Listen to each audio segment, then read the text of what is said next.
Clorinde over there? They look like they might have run into some kind of trouble. Let's go check out what's going on!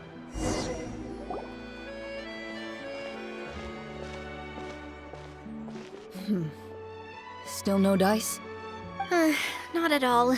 And I've asked pretty much everyone in the court of Fontaine already. Lynette's ears drooped as soon as she heard that we'd have to be out and about for days on end. And Fremine, he hid himself under his helmet as soon as he realized there'd be people around that he didn't know. What about Chiori and Charlotte? I feel like both of them would be more than up to it. I've asked them already, but they're both pretty busy right now. I just gave the members of the Spina a few days off, too, so I don't want to bother them either. This is getting pretty difficult. Navia, Clorinde, what's up? Oh my. Well, if it isn't my dear partners. How are you all doing? Huh. Navia? Huh? Oh, you mean... Yep, this is our chance.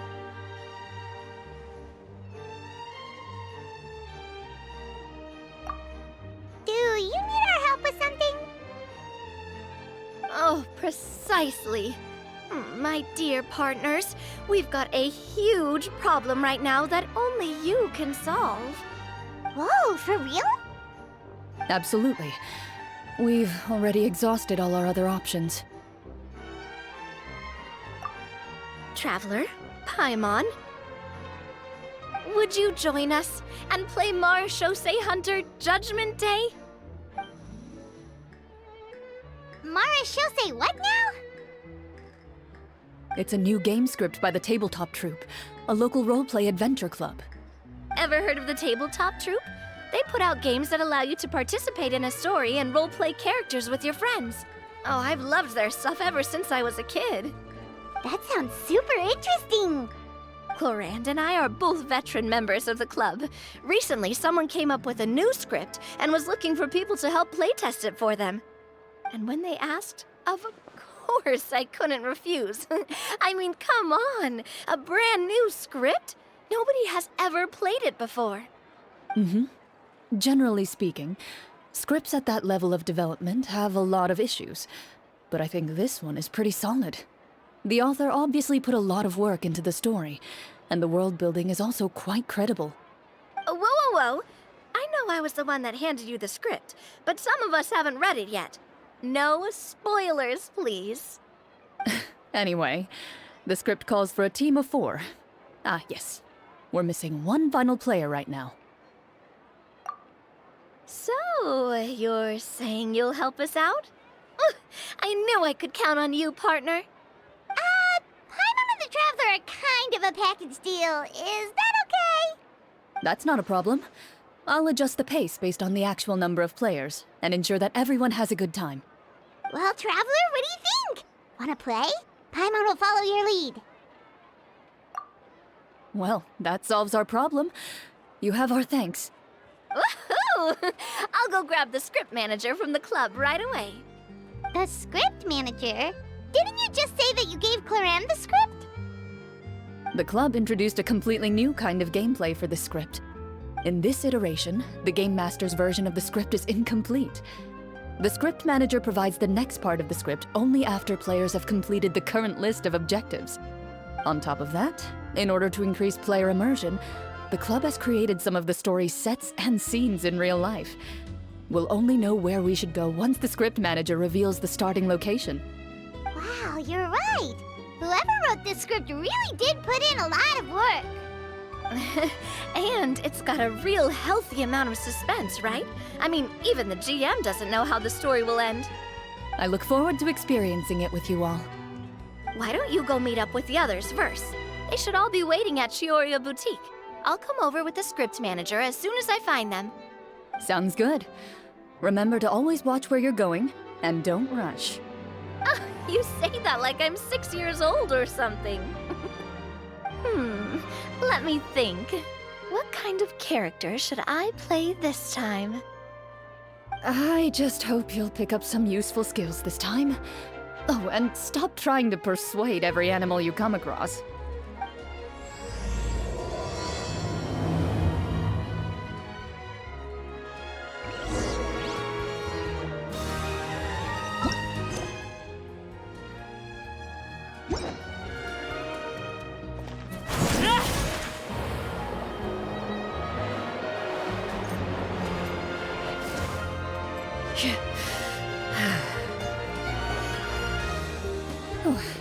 Sorry to keep you waiting. Ah, you're back! Huh? And you've got the Traveler and Paimon with you, too! What a pleasant surprise. I assume you'll be joining us for the game then? Linny, Farina! Paimon didn't know you were playing too. Are you also members of the tabletop troupe? I'm more of a casual member, if anything. I haven't taken part in many formal club activities. Lynette Fremine and I play something similar at the Hotel Bouffe Tété sometimes, but I'm usually the GM. Still, I'm sure it'll be fun being a player for the first time. I'm looking forward to it. Well, I'm not a member of the club at all. Clorinde simply woke me up first thing this morning, said there was a good script worth experiencing, and asked if I wanted in. If you're interested, I can give you a referral. That should give you a 40% discount on membership fees. I think I'll wait to see how this experience plays out first, especially when it comes to the quality of the script. If it's sufficiently fun, then I'll join. Do you participate in a lot of tabletop troupe activities, Clorinde? You could say that. She's actually one of the few senior game masters of the troupe. Right. I knew about that even when she was still my subordinate. It's nothing.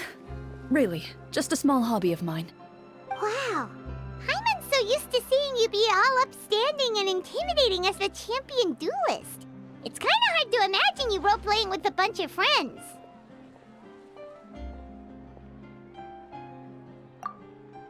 Surely you jest.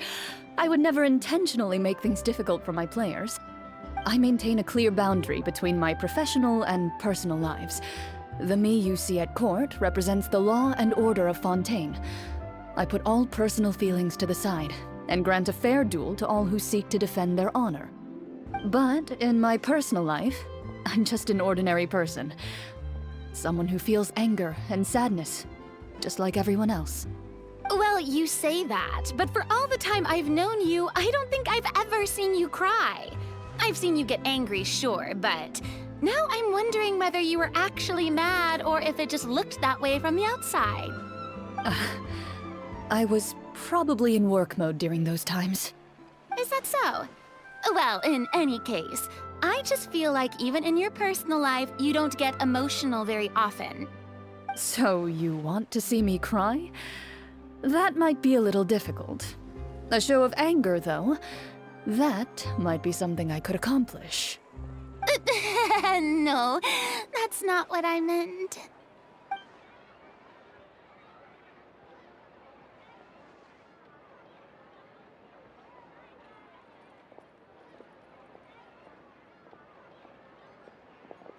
Ah, I'm back! Here, allow me to introduce you to the script manager, Mr. Florian. Pleasure to meet you all. Hello. Wait, are you a champion duelist too, Mr. Florian? Oh, no. This is just the costume provided by the club. I occasionally play a few of the roles in my scripts. That sounds like a lot of work. It's nothing. It's the least we can do to give the players a more immersive experience. Anyway, allow me to give you a brief introduction of the script. This script was adapted from the real history of the Marechaussee Hunters. You all will play the role of hunters from a bygone era and resolve a series of events unfolding in the capital. Paimon's not super familiar with the history of the Marechaussee Hunters. Is that a problem? Oh, no problem at all. I can give you a brief rundown. So, basically, Marechaussee Hunters were people who dedicated themselves to hunting monsters and protecting the city by using a special swordsmanship technique passed down over generations. Their story can be traced back to the ancient Rapperia dynasty, as well as the first hunter, Cassiodor. But I'll leave the finer details for you to seek out and discover later. And I'll provide additional commentary as the story progresses. In that case, brave hunters, are you ready to set out on an unknown adventure? Whoa, just one sentence and it's like we're in the story already! Aha, I see many a determined gaze before me. Very well, head over to this location and begin your heroic journey. So, as we follow the story, it leads us to specific scenes? Ooh, sounds pretty innovative. What does the message in the envelope say? It's the exact location of the scene, as well as the formal permission to use the venue. Huh, seems like they have everything prepared. Please check all your belongings, everyone, and make sure you haven't forgotten anything. Once you're ready, please follow me to the designated location. Sounds good. Hunter Squad, move out!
They really have thought of everything.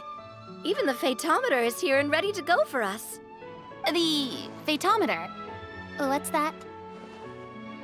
It's a card that's used to determine action success or failure. We'll need to use it when we try to use certain skills. And what about all the dessert and tea? Is that for us as well? That's what the message said. Oh, really? That's so nice. It feels just like a tea party with friends. Those snacks have Paimon's name written all over them. I think you might be more of a snack hunter than a Marashose hunter, Paimon. Snack Hunter Paimon reported for duty. If there are delicious snacks to be found, Paimon will track down every last one. The desserts are great, but I'm still looking forward to the story more than anything. Very fair. Then, let us begin.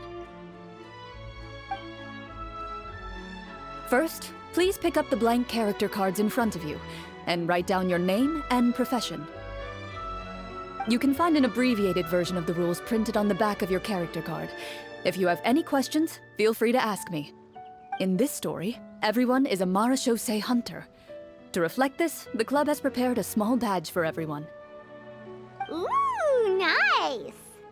As hunters, you have proficiency in swordsmanship and fighting by default, so there's no need to allocate any additional skill points to those areas. Swordsmanship? So there's a fighting part to all of this? Paimon's not sure she can do all that on her own. Maybe Paimon can just stick with you? Why don't you share a character card then? The Traveler will be the Marashose hunter, and you can be his little floating assistant. Kinda like in real life. So, for the name, do I fill it out with the name of my character? Yep, it can be any name you like. You can use your real name too if you want. I do that whenever I get too lazy to think of a new name. Oh, so it would be like experiencing a different life, but still as yourself. That's not a bad idea. In that case, I think I'll continue to use the name Linny then. Next up is the skill sheet. You have a limited amount of skill points that you can use to learn a number of skills. The more points you invest in a particular skill, the easier it will be to pass associated checks. I'll take persuasion and investigation. Those are must-haves when it comes to missions like these. Oh, those skills sound like they'd be useful for gathering intelligence. Good idea, Navia. Just as expected of a veteran player. So should we also take those skills then? Not necessarily. Since we're working together as a team, we could leave the negotiations to Navia and use our skill points to pick up other useful skills. For example, I think I'll take stealth and sleight of hand. That will give us more options if we run into any situations we can't negotiate our way out of. Oh, interesting. I wasn't thinking about it like that. I suppose it's not so different from an acting troupe. Everyone has their own role to play. Let me see. I'll take art and performance. I'm not quite sure what use they'll be, but I'm not as knowledgeable about the other skills, and I am not too confident I'd be able to roleplay them well. Well, that leaves us. What do you want to learn, Traveler?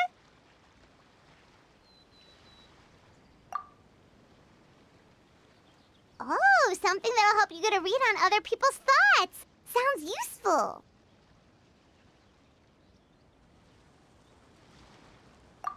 Ooh, so you want to help people when they're injured. That's nice of you.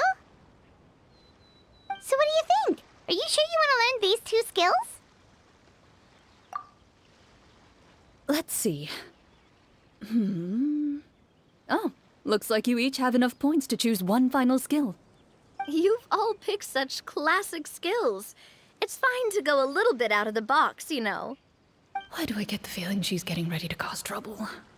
For example, this one here. Summon. Doesn't it sound super mysterious and cool? Oh, I saw that one just now as well. The description says, this skill can be used under certain circumstances to summon characters or creatures that fit the script's world-building rules. The script's world-building rules, huh? But how are we supposed to know what a Marashose hunter can summon? Oh, that's not for us to worry about, my friend. Just learn the skills that interest you, and the GM will take care of the rest. All right, you've convinced Paimon. Let's learn Summon then. Paimon can't wait to see what kind of thing shows up. Well, now that everyone's more or less finished creating their characters, we can begin. Since two of our players are doing this for the first time, though, let me ask. Would you like to play on easy mode or authentic mode? What's the difference between the two? Well, in role-playing games, the story sometimes changes based on the decisions of the players and the results of the Fatometer.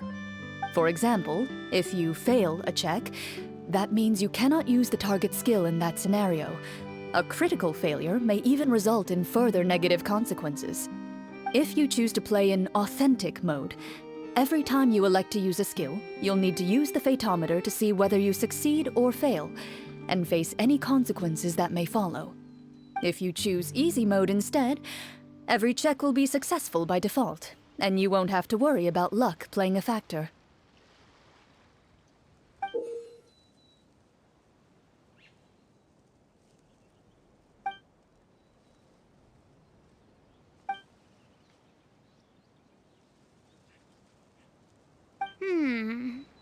Given that I'd like to focus on the story, I suppose I should pick easy mode. I'd feel bad if I brought the team down by failing my checks. Huh? Oh, come on. Don't worry about that. RNG is the lifeblood of role-playing games. I'm going with authentic mode for sure. Never knowing what you might have to overcome. Ugh, doesn't that sound exciting? I'd rather be mentally prepared for what might happen. All right, then I'll mark down Farina for easy mode. All her checks will be successful by default. As usual, Navia and Linny will play on authentic mode. What about you, dear partner? How would you like to play? Are you sure? Trust me, you'll see the beauty of RNG. Honestly, I don't think Clorinde would make things too difficult for us no matter what the Fatometer says. Isn't that right, Clorinde? No promises. That wasn't super reassuring. Well, anyway, enough talk. Let's get started. I want to experience at least a good chunk of the story today. Speaking of the story, why is the beginning scene on a beach? Well, that's because... a long time ago, back when human civilization was still in its infancy, powerful demons and evil sorcerers ruled over the land. They created a host of monsters and sent them to slaughter all humans in existence. Soon, a group of human rebels banded together. With their swords raised, they swore to brave the darkness, and in doing so, subdue each and every monster that sought their destruction. They became known as the Marachose Hunters.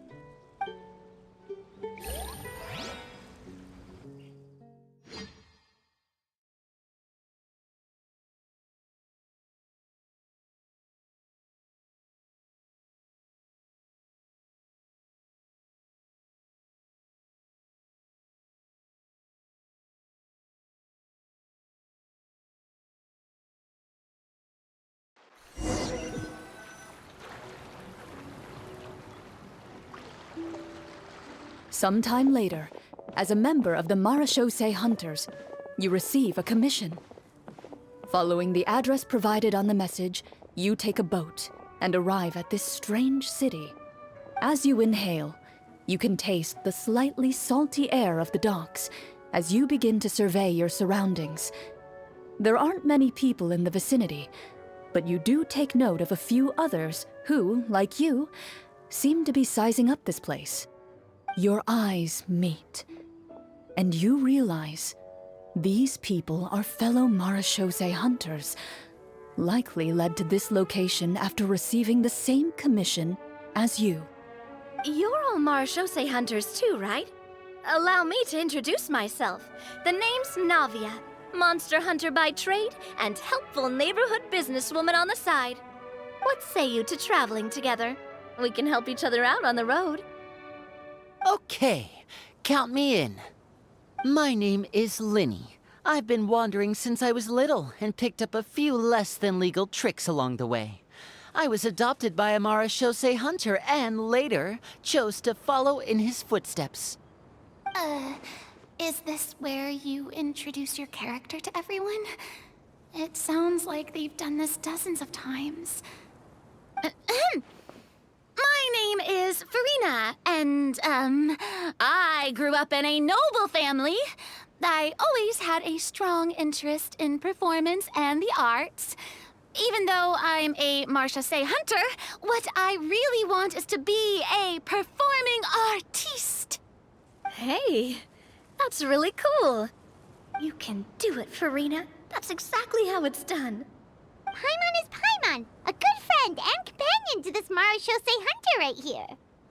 I've been studying medicine ever since I was a child. I want to do my part to eradicate these monsters and use what I've learned to heal others. Oh, welcome, welcome. When we face the monsters, I'll make sure to charge in front to give everyone some cover. You can take care of the healing at the back. You open your envelopes at the same time. The message reads, "To the honorable and trustworthy Marachose hunters, our kingdom is currently facing a grave crisis. The lands outside the capital have been overtaken by monsters, and our people are being led astray by forces of wickedness. We beseech you, please help us resolve this crisis and return peace and stability to our home." Huh. The layout of this city looks super familiar. It kinda reminds Paimon of Mondstadt! The scriptwriter must have used a real-world city as a reference when coming up with the map. As experienced hunters, the layout of the city reminds you of places once traveled. You recall the sight of tree-lined streets and the gentle tranquility of days gone by. Yet, as you regard the city in front of you, it appears to be little more than an empty shell. Its hollow gates are open to you, beckoning you to come forth and bring salvation back to the town. I carefully read every line of the letter and turn my attention to the signatures at the bottom. Who issued this commission to us? You see a long string of unfamiliar names. It would seem that many of the residents of the city issued this commission together. They sensed that things were not right within the kingdom and sent a distress signal to the outside world. In that case, why don't we take a walk around the city and see if we can learn anything from the local residents? Oh, good idea. We might be able to get some leads on the monsters and bad guys we're after. You look up and see a tavern nearby. It appears to be open for the day. Why don't we go check out that tavern? If the novels I've read are anything to go by, taverns are usually full of information.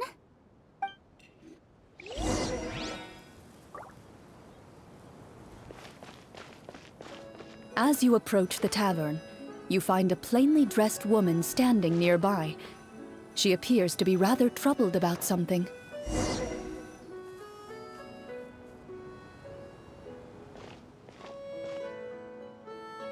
Greetings, friend. Lovely weather we're having today, don't you think? Oh, hello. I suppose you're right. The weather today is quite lovely. If only those monsters out there would stop causing trouble. It seems like every character included in the script has a certain amount of useful information to offer.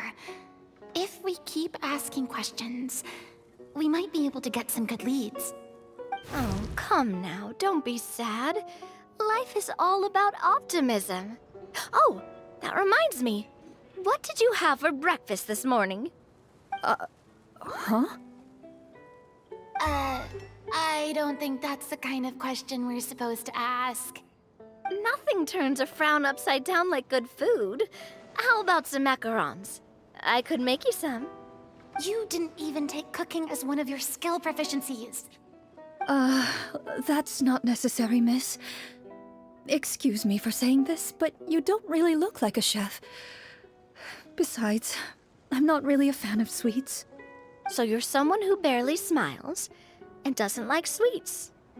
You're really starting to remind me of this one friend of mine. Hey! Did she just... me?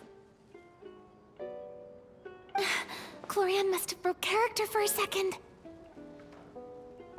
This isn't getting us anywhere. Traveler, maybe you can think of something.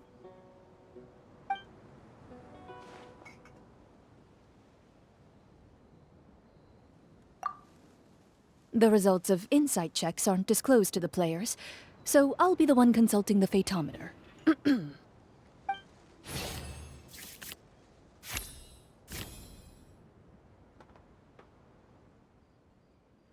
You recall all the lessons you've learned in your time and begin to carefully observe the woman's mannerisms. You notice that when she's quiet, she has an empty look in her eyes, as if her thoughts have drifted to a place far, far away. And when she speaks, she often subconsciously reaches out to touch the ring on her left hand. So you noticed. That's a little embarrassing. A horde of monsters suddenly appeared near the capital recently, so all the guards were dispatched to fight them.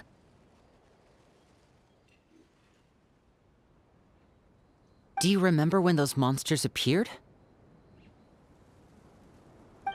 I'm not completely sure.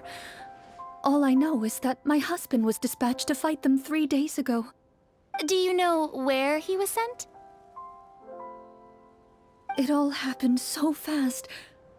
When we said our goodbyes, he couldn't even tell me where they were sending him. You have our thanks, friend. We'll find and defeat those monsters as soon as possible. We sincerely hope your husband will be able to return to your side soon. Thank you. Don't worry. We'll find him. Just try to remain optimistic and wait for good news. We don't always get to choose what happens to us. But we do get to choose the little things, like what we eat and how we respond to the things life throws our way. I hope that one day, you too will recognize the power of something as small and inconsequential as a delicious dessert. I'll do my best. You bid farewell to the woman and continue your journey further into the city.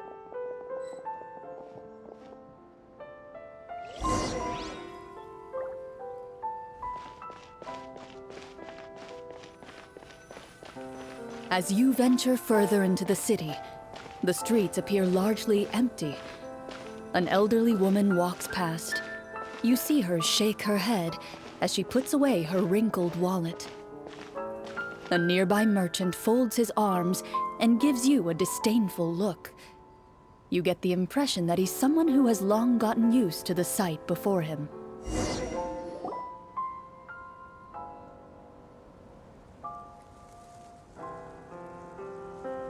Although he doesn't seem very friendly, merchants are usually a good source of information, right? Pardon me, sir. I'd like to ask a question if I may.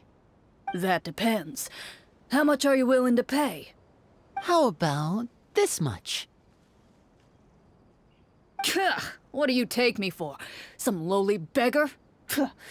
You can't even buy half an onion with that amount. Surely an onion can't be that expensive, right? What do you know? War's nearly upon us. Everything costs several times what it did before. If you're not gonna buy anything, then scram. Whoa, what a nasty guy. Maybe we shouldn't even bother talking to him. But he still might have information we need. Traveler, can you think of something?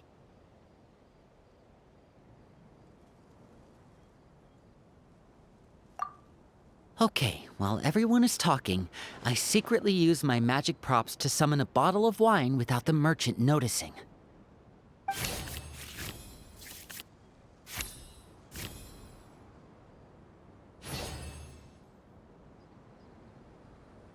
We meant no offense, sir.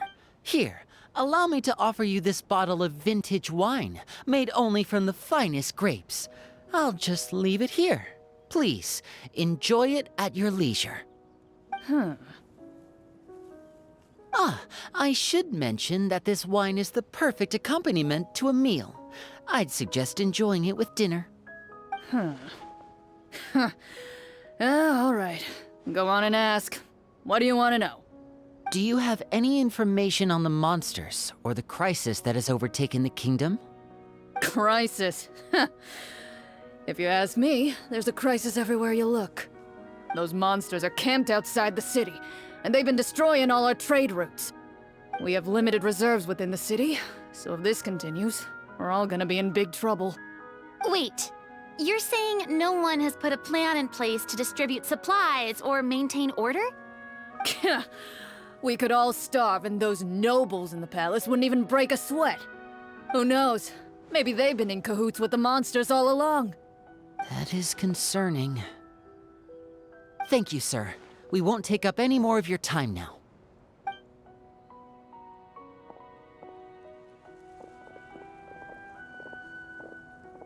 Hey, why did you leave in such a hurry? Well, you see, that bottle of wine was just a cardboard prop. Should we try to go somewhere with more people? Oh, how about the city square? Follow me.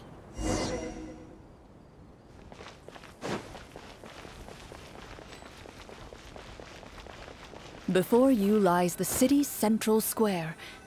You see a man with a slightly anxious look on his face, pacing back and forth, his head hanging low. He doesn't seem to notice your approach. Still immersed in his own thoughts, he shakes his head and lets out a long sigh. This guy seems promising enough. Maybe I can get some information out of him. Hello, sir. Is there anything I can do to help you? Wait, you're... I'm... Oh, dear goodness! You're a Marashose hunter! You recognize us?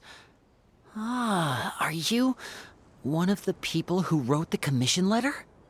Yes, yes! Oh, I didn't expect you to actually come. Oh, what great news! The city is saved! What happened here? Alas, we once lived comfortable, carefree lives. This city used to be free of monsters. The first Marashose hunter, Casiodor, the Golden Hunter, he was the one who drove them back. However, monsters have once again surrounded the city. Perhaps the seal that kept them at bay has lost its power. Or perhaps an evil sorcerer has been meddling in our affairs. All I know for sure is that their return has stripped the city of any chance at peace. Are there not enough soldiers to drive them out? It's not a question of numbers. The guards simply have no idea how to deal with them. Most people my age have never even seen one of the monsters, much less been trained to fight against them. What's worse, many of us don't even know the history of the Marashose hunters anymore. When I was a child, though, my grandfather would tell me stories about how the Marashose hunters drove back the monsters. So, on the off chance that something might come of it, I decided to reach out to you. To be perfectly honest, I was starting to think all those stories were just tall tales. But now that I've seen you in person, I finally know that it was true! Well, you can rest easy, friend. The righteous and formidable Marashose hunters are on the case. The man is touched by your determination and resolve. His eyes begin to well with tears of relief. Still, if we are going to hunt the monsters, we need to know where to find them. Can you give us any leads? All I know is that the area outside the city is dangerous. I'm afraid I can't point you toward a specific location. Oh, although, if you leave the capital through the main gate and follow the road, you should run into a group of guards. They might know more about where to find the monsters. I see. We'll go look for them then. All right, be careful. Oh, and one last thing. The monsters outside the city are just part of the problem. There are evil sorcerers inside the city as well, so be on your guard. They're actively working with the monsters, and have corrupted the court ministers with malicious magic. They're the reason why, even inside the city, everything has been a giant mess. Even one of our kindest ministers has turned into a boorish and unreasonable figure, interested in nothing but enacting laws that exploit the people. Who knows how much longer we'll be able to go on like this. Talk about being stuck between a rock and a hard place. I feel bad for him. Maybe we should try to cheer him up?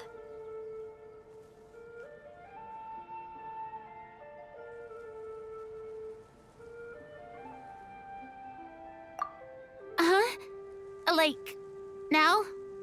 Is this really the right time? I appreciate your kindness, but for now, it's more important to focus on the crisis at hand. Brave hunters, I leave the future of this kingdom to you.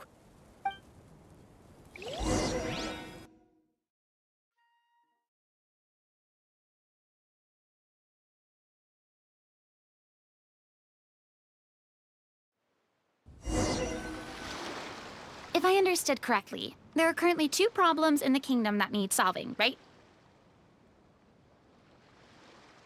Exactly. We need to defeat the monsters outside the city and take down the evil sorcerer stirring up trouble from within. But which problem should we tackle first? Well, this seems like a good moment for a break. Take some time and discuss what you want to do. Let me know when you've made your decision. I really didn't expect the people in the city to keep us at arm's length like that. I totally thought the hunters would be treated like heroes. Well, Clorinde said the script took cues from the real history of Fontaine, right? Maybe the real-life Marashose hunters were also treated like that. I wouldn't say it's a perfect representation of history, but there are definitely some similarities. Would you like to hear more about it? Sure. As long as it doesn't spoil anything in the script. You brought up bits and pieces of the hunter's history before, but it was all in passing. Paimon wants to know too! The hunters were super powerful, right? Were they all from a special line of supernatural beings or something? Kinda like the yokai in Inazuma? No. All Marashose hunters were ordinary mortal fighters. The only thing that set them apart were the special sword techniques passed down over the centuries. Huh? So you mean anyone could become a Marashose hunter? In theory, yes. All you would need to do is survive the rigorous training and master the swordsmanship techniques required to fight the monsters. Still, most people dropped out at the early stages. and others called it quits the minute they saw a monster in person. To become a hunter, you must be strong in both body and mind. What kind of monsters did the hunters fight exactly? Oh, and the evil sorcerer the script mentions. Did they exist in real life too? The land of Fontaine once played host to an ancient dynasty known as Rapperia. After that dynasty fell, monsters began to appear, intent on obstructing humans from establishing a new social order. One of the ancient sorcerers of Rapperia used his power to assemble a formidable army of golems. He sought to use that force to establish himself as king. Now wait a second. Don't tell me that guy was the inspiration for the evil sorcerer in the script. We still haven't found any in-game information on him yet. So, why don't you talk about someone else for now? Well, I wasn't planning on going into anything you might be able to find out in the game. But if you want me to talk about something else, then... How about Casiodor, the Golden Hunter? Or Egeria, the ex-Hydro Archon? Wait, but those people are all from a super long time ago. Where did you learn all this, Clorinde? From my master. Huh. By master, you mean Miss Petronia? Someone you know? Absolutely. Miss Petronia and my father were good friends. Back in the day, she would often bring Clorinde over to play, but then... Let's not get off topic. Anyway, back to what I was saying. Responding to Egeria's call, a number of warriors followed Casiodor into battle against the monsters. This group of warriors, under Casiodor's leadership, became known as the Marechaussee Hunters. Yet, as Fontaine entered an era of peace, their work gradually became obsolete. The Marechaussee Phantom, originally an association made up of hunters, eventually came to be predominantly comprised of Melusines. Ah, I see. That explains why most of the people in the script have forgotten the hunters or think of them as nothing more than a legend. Is that really a bad thing, though? It can get tough always being the one shouldering everyone's expectations. Depends on who you ask, I suppose. If the name of the organization no longer commands respect, investigative work is bound to suffer. Speaking of investigations, which problem should we tackle first? Monsters or evil sorcerer? I vote monsters. That's the main duty of the hunters, right? We can come back to the sorcerer later. Well said, Miss Farina. Plus, if the sorcerers really are the masterminds behind this whole thing, defeating the monsters could give us some clues on their intentions as well. What about you, partner? What do you think? It's decided then. All right. After some discussion, you decide to turn around and head out of the city.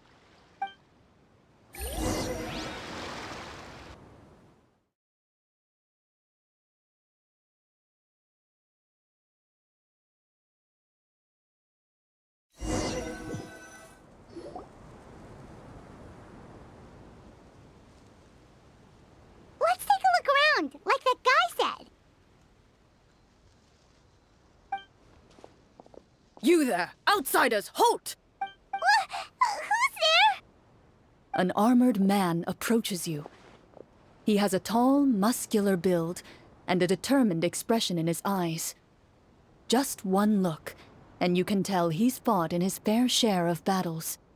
Although he's trying his best to conceal his current state, his uneven gait and the sweat dripping down his forehead make it obvious that he's been wounded and is in serious pain. I'm the captain of the guard. I saw you sneaking around the city earlier, so I'll only ask this once. State your purpose, or it's off to the dungeons for the lot of you. Wow, it's been a while since someone's been this suspicious of us. I said talk, not whisper between yourselves. Have you ever heard of the Marechaussee Hunters? Marechaussee Hunters? Ha! That fairy tale, you mean? What, do you expect me to believe you're one of them?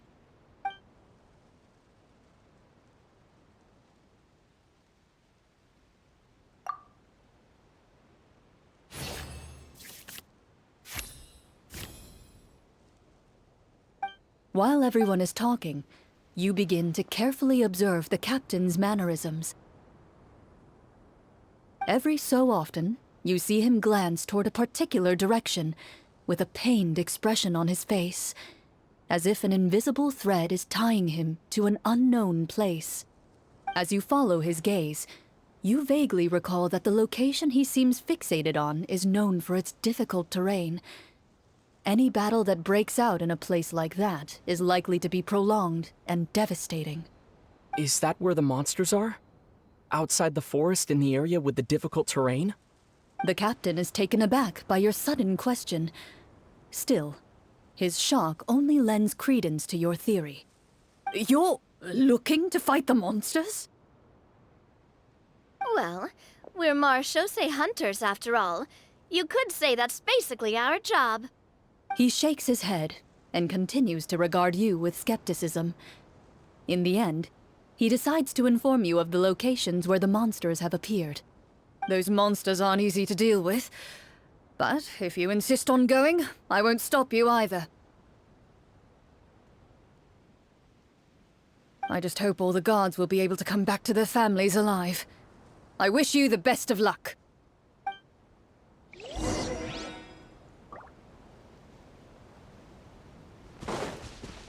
Based on what the captain said, the monsters should be right up ahead.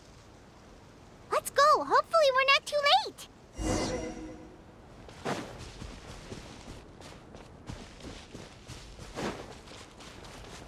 As you approach the battlefield, you see numerous people lying by the side of the road.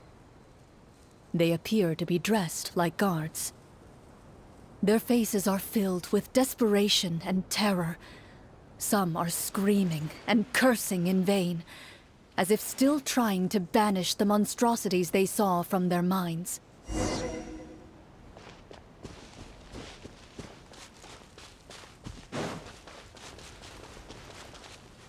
A few of the wounded look up at you in shock and disbelief. Quick, leave this place. Turn around and don't look back, they yell.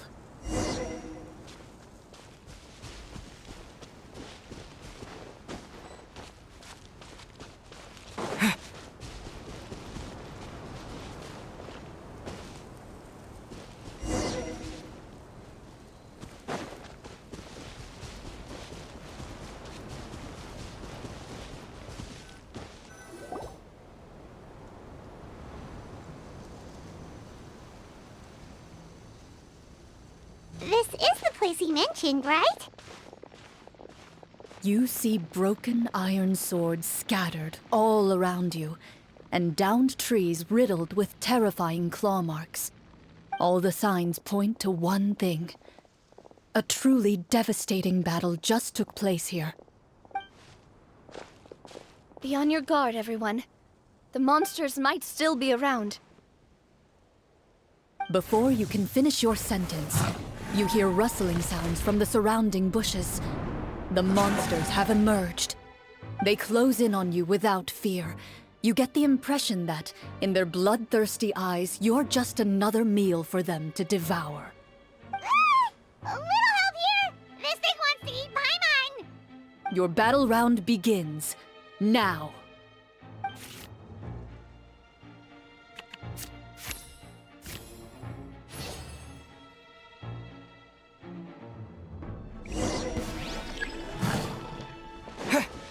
Bombs away!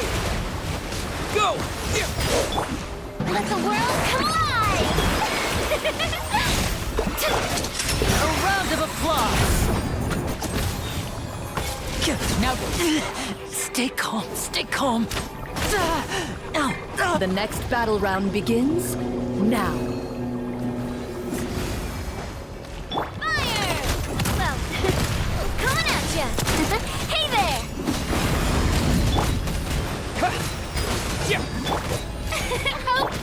And voila!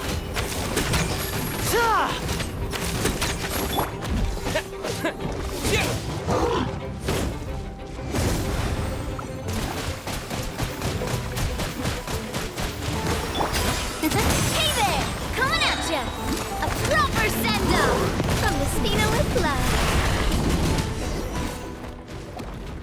the monsters let out a terrifying roar of anger and resentment before dissipating into thin air. Ugh, thank goodness it's over. We're lucky the Marashose Hunter class came with all those preset skill points. Otherwise, we would have been in some real trouble. I never knew the Fatometer even determines the amount of damage you inflict. If you get unlucky, isn't it just game over right then and there? That's part of the fun. The uncertainty of fate is what gives these games their appeal. Just as you begin to celebrate your victory, a suspicious lump on the ground catches your attention. A suspicious lump? Wait, could it be the thing that appears after every battle? I walk up to it, crouch down, and begin to carefully examine it. I've still got my right glove on, so it should be fine for me to touch it, right? As you investigate the mound, you discover that the exposed portion appears to be made of wood. It was previously obscured by the large form of the monsters. With the monsters gone, the small protrusion now awaits your discovery, poking out of the ground like a shy flower bud. Whoa, it's a treasure chest!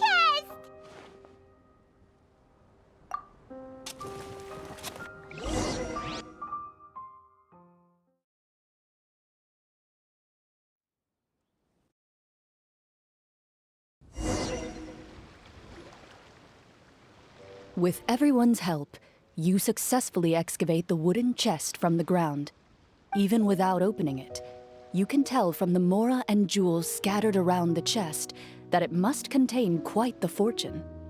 Makes sense. We worked hard for this. Let's open it and we can share what's inside. I can understand your excitement, Paimon, but think about it. Doesn't it seem like there are people out there who need this treasure more than us?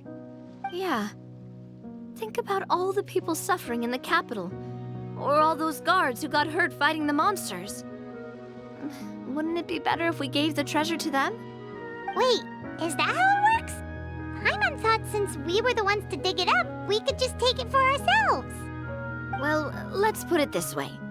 Any decision you make during a role-playing game can impact the future course of the story. But would the people really believe us? It's hard enough for us to prove we're Marashose hunters. What if they think we procured the treasure illegally? They might get even more suspicious of us. That's definitely something we should consider. Maybe we can come up with an explanation in advance. Well, if donating it could cause that much trouble, why don't we use it to buy some gear and fill up on good food?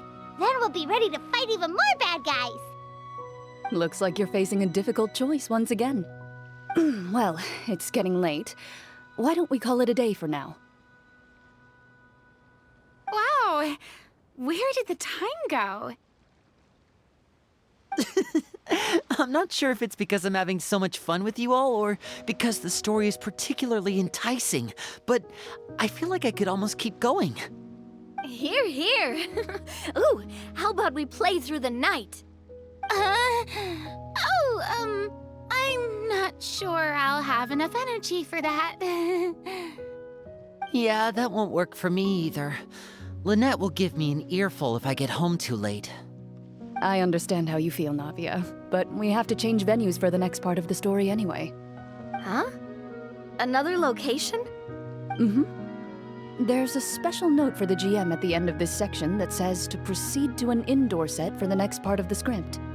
Whoa, they really pulled out all the stops for this new script. Well, even if we end the game for the day, we can still stay a little longer and hear Clorinde finish her story, right? Paimon wants to hear more about the history of the hunters.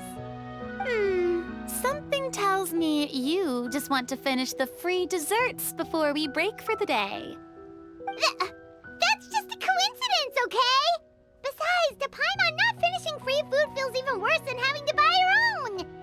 And anyway, Paimon really does want to hear more about Clorinde's master. Well...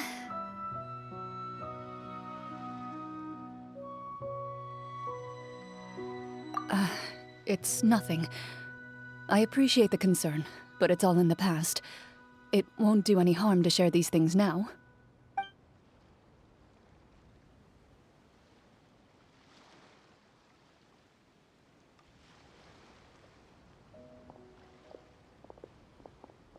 My earliest memories are of living with Master. According to her, she saved me from certain people of ill repute. My birth parents had left me behind some time before that. What a heavy beginning for a life story. Master was a fascinating individual, if inexperienced in the ways of raising children. My first ever toy was a short sword. Although I suppose it wasn't so much a toy as something Master removed from her waist and handed to a noisy child in need of distraction. Oh wait, so she handed an actual sword to a child? Isn't that dangerous? Did you hurt yourself? Of course I did. I cut my palm and bled quite a lot. But Master was not concerned. She just stood there and casually lectured me about it. "See, that's what you get for not holding the sword properly," she told me. She then crouched down next to me and said, "Give me your hand. I'll teach you to bandage this wound. After that, it's time to learn how to truly hold a blade." Excuse me for asking this, Clorinde, but how old were you exactly when all this happened? Probably around, 3, give or take. 3? Isn't that when most kids are still struggling to hold a fork? As I said, Master was rather inexperienced in the ways of raising children. She believed trial and error was the best way to teach a child what they're capable of. I'm not so sure this is a question of experience. I didn't see anything wrong with her ways at the time. And anyway, children don't get to choose how they're raised. Oh, she did bring me back a pet from Liyue once. It was a Geovishap hatchling. A Geovishap hatchling? For a pet? That seems even more dangerous. What she said was this: "Make sure to get along, you two. If you really can't agree on something, just settle it with a fight. Whoever loses is the real pet." And how old were you when this happened? 5. Well, did you win? No, I lost. So you're saying you actually became the Geovishap's pet? Yes, but only for a week. By the end of that week, I defeated it in combat, and we've shared a cordial relationship ever since. That really doesn't sound like the kind of childhood someone should have. Later on, I gradually understood that Master most likely didn't know any other way to raise a child. She was a marechaussee hunter, but I never heard her bring up her own parents. Thanks to her, I learned how to navigate the forest by the age of 6, and could hunt monsters in the wild by myself the year after that. Even though the training she subjected me to was strict, she always made sure to take me traveling when she had the time. We met many of her friends during those days. That was also how I met Mr. Callis and his family. I still remember the first time we met. You were too scared to join our picnic and hid behind Ms. Petronia the whole time. I still hadn't really met many children my age at that time, so I didn't know how to interact with others. After that, though, you started coming over a lot. You loved challenging people to shooting competitions, remember? I don't think many members of the Spina ever beat you in one of those.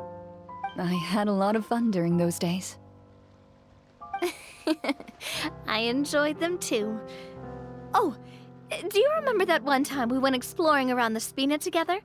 We overheard Papa call your master Fontaine's Protector of Justice. We tried to pretend like we never heard anything, but you nearly let it slip that one time.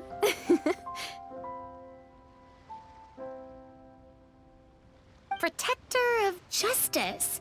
Oh, wait, you mean that vigilante hero from 20 years ago? The one who is always active at night? Yep, that would be her. She often would put on a black cloak and go out at night. I never knew where she went or what she was doing. Until, like Navia said, we overheard the truth from Mr. Callis that night. 20 years ago, huh? I still remember the guards leaving all kinds of witness reports about her on Nervalette's desk.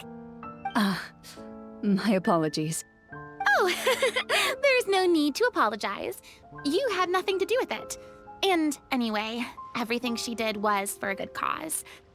Although, calling herself the protector of order was a bit much. Especially when she deliberately operated outside the law.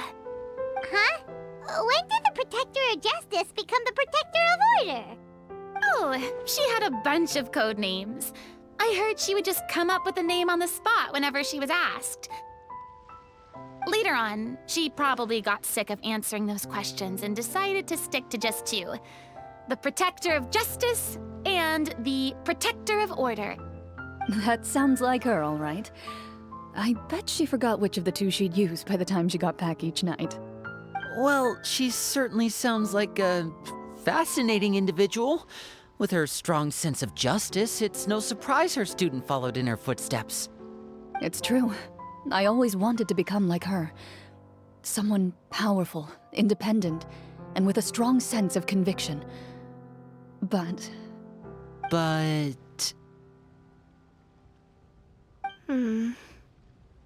She suddenly disappeared the night I turned 10 years old.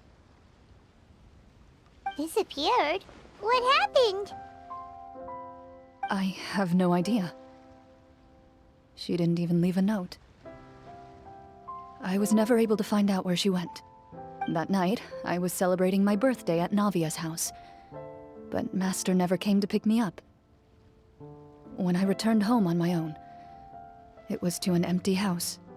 When she still didn't appear after a few days, I went to Mr. Callus's house to ask about her whereabouts, but he only shook his head. Papa probably didn't know either. I know he sent a few people to investigate the matter in secret, but they never found any credible leads. Don't worry, I understand. To be perfectly honest, given Master's personality and way of doing things, it all made a lot of sense. If I had to guess, I'd say she probably used it as an opportunity to force me to become independent.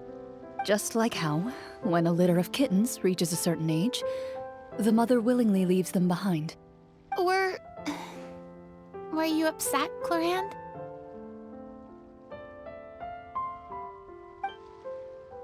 I was at first, but not anymore. I don't believe Master would suddenly disappear for no reason. There must have been something she just had to do.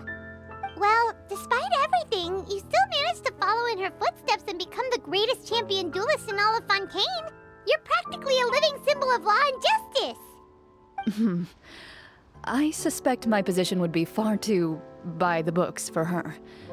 Master always did whatever she pleased. But you're right. I suppose I do take after her in some ways. Who knew Clorinde had such an interesting past? I never had the chance to ask her about it before. And I wonder... if Clorinde's master were the champion duelist back then, would that duel against Mr. Callus have gone differently? Oh no. Judging by the atmosphere, Clorinde and Navia are probably thinking something similar. The mood just got super awkward all of a sudden. Well, anyway... would you look at the time? It's getting dark, so we should probably call it a day for real this time. If we keep talking like this, we really will be here all night. I had a great time today, Miss Clorinde. Thank you for being our GM. Anytime. The script was good, but I've got to say, your childhood stories were even better. Hey, you should tell us more about that fight against the Geo-Bishop sometime. Maybe your master was onto something. You could be right. What does she mean, onto something? I certainly don't know any 5-year-olds who want to fight a bishop in their spare time. Guess I'll head back as well. I need to save my energy if I want to continue enjoying the story tomorrow. You're that excited to hear about my fight with the bishop? I was talking about the script.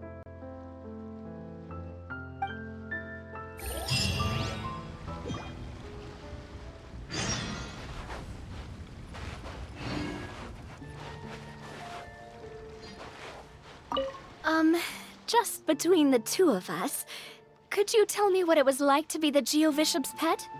It was nothing special, really. Geobishops don't understand the concept of a pet. So basically, it just headbutted me whenever I entered its territory.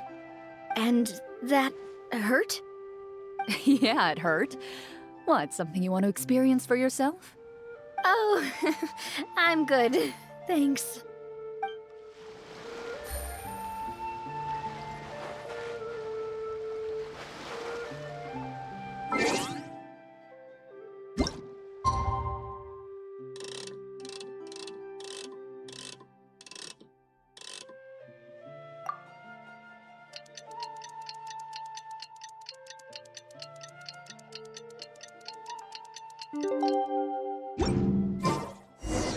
Let's go meet up with the group! Paimon's really looking forward to today's story.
Looks like everyone's here.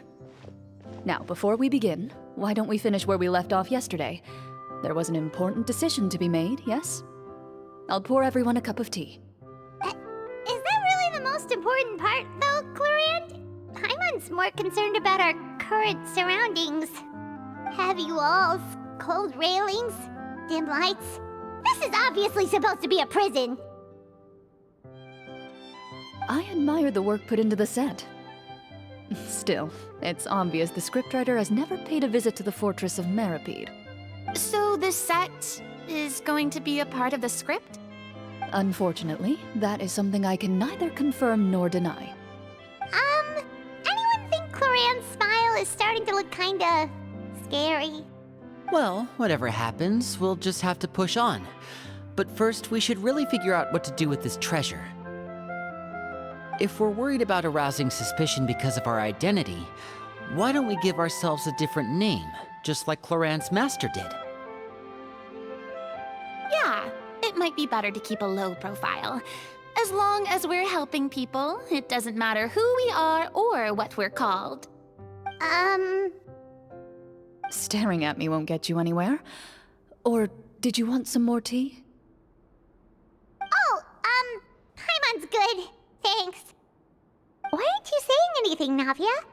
Wait, what's that next to you? Oh, this is the short sword Clorinde mentioned last night. I found it. Huh. I'm surprised you managed to track it down after all this time. Well, I made sure to take good care of it, considering the circumstances in which you gave it to me. Of course I had to keep it safe. Anyway, where were we? Oh, right. I was just thinking about all the potential ways for us to break out of prison. We could dig a tunnel, or try to bribe the guards. Wait, we haven't been thrown into prison yet, have we? Well, it's only a matter of time. It pays to be prepared. Just like how you should always have an umbrella on hand, even when it's sunny. All right, Paimon's made up her mind. Let's just give the treasure away. Paimon may may have wanted to keep it, but if it's going to land us in prison somehow, Paimon will be too upset to enjoy her snacks.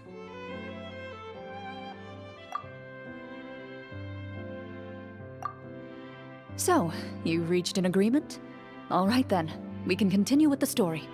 Oh, and we'll collect all the scattered pieces of treasure on the ground as well. All right. You collect the treasure and make your way back to the capital with your bag of loot in hand.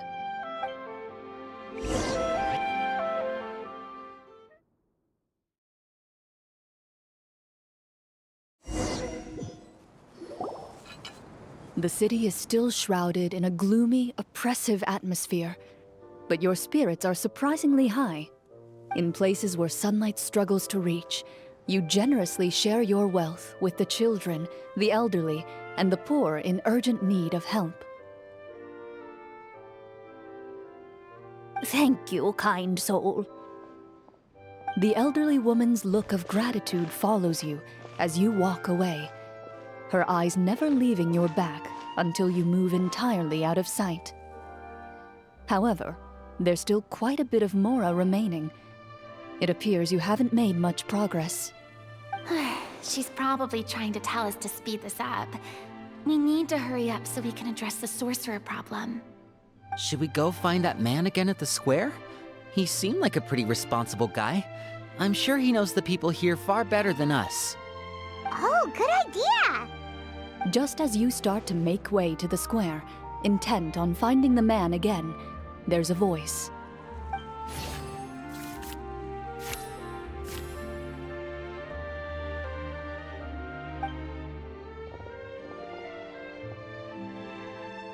Please wait, distinguished guests. Several strange guards suddenly call out to you. They run forward to meet you and proceed to politely pay their respects. Greetings, gentlemen. Are we being invited for afternoon tea? Surely you jest, my lady. That would not be our place. It is His Excellency the King who requests to meet with you. Please come with us.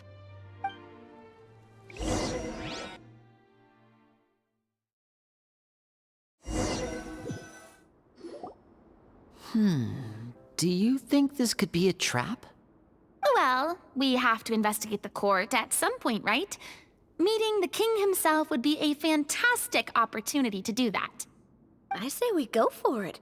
If something happens, we'll just turn the whole place upside down. That sounds a little intense. After a quick discussion, you nod to the guards and agree to follow. They lead you all the way to the audience hall of the palace. Gilded tables line both sides of the hall. The space itself is adorned with all manner of expensive antiques, glass shelves, and silver candlesticks. The items appear quite ordinary in size and dimension, yet their presence somehow makes the emptiness of the hall feel even more surreal and ominous. Wow, it's so luxurious! The elderly king, clad in a magnificent robe, sits upon the deep crimson throne before you. He wears above his head a majestic crown, with a gemstone the size of a bird's egg set right at the very front. As you observe it, you see a complex pattern of light reflect off its surface. Ahem! They're here, Your Majesty. A man dressed in dark clothes, likely a minister, shields his mouth with his hands and bends down to whisper a few words to the king. After a moment, he lowers his hands and stands back up. His gaze shifts to fixate on your group, but he does not move from his place at the king's side. The king does not appear entirely aware of his surroundings. The man by his side, though. We should keep a close eye on him. The king remains still and says nothing. The minister is the one who speaks. Esteemed guests, allow me to thank you for coming to our faraway kingdom. Unfortunately, His Majesty the King finds himself quite exhausted from work. So please allow me, his Prime Minister, to welcome you in his stead. I've heard tell that your group, the Marechaussee Hunters, used your exceptional ability with the sword to repel the monsters near the capital. Such a great deed deserves to be rewarded. However, seeing that I was not fortunate enough to observe such a feat with my own eyes, you'll forgive me for seeking to verify the truth by speaking to you myself. Well, we've got nothing to hide. You brought us here to talk, right? So we'll just explain what happened.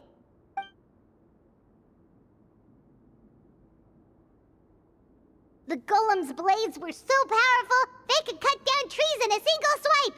It took a lot of effort to defeat them, even for trained swordsmen like us. Well, that was enough details, right? Believe us now? Your account does indeed match those of the survivors.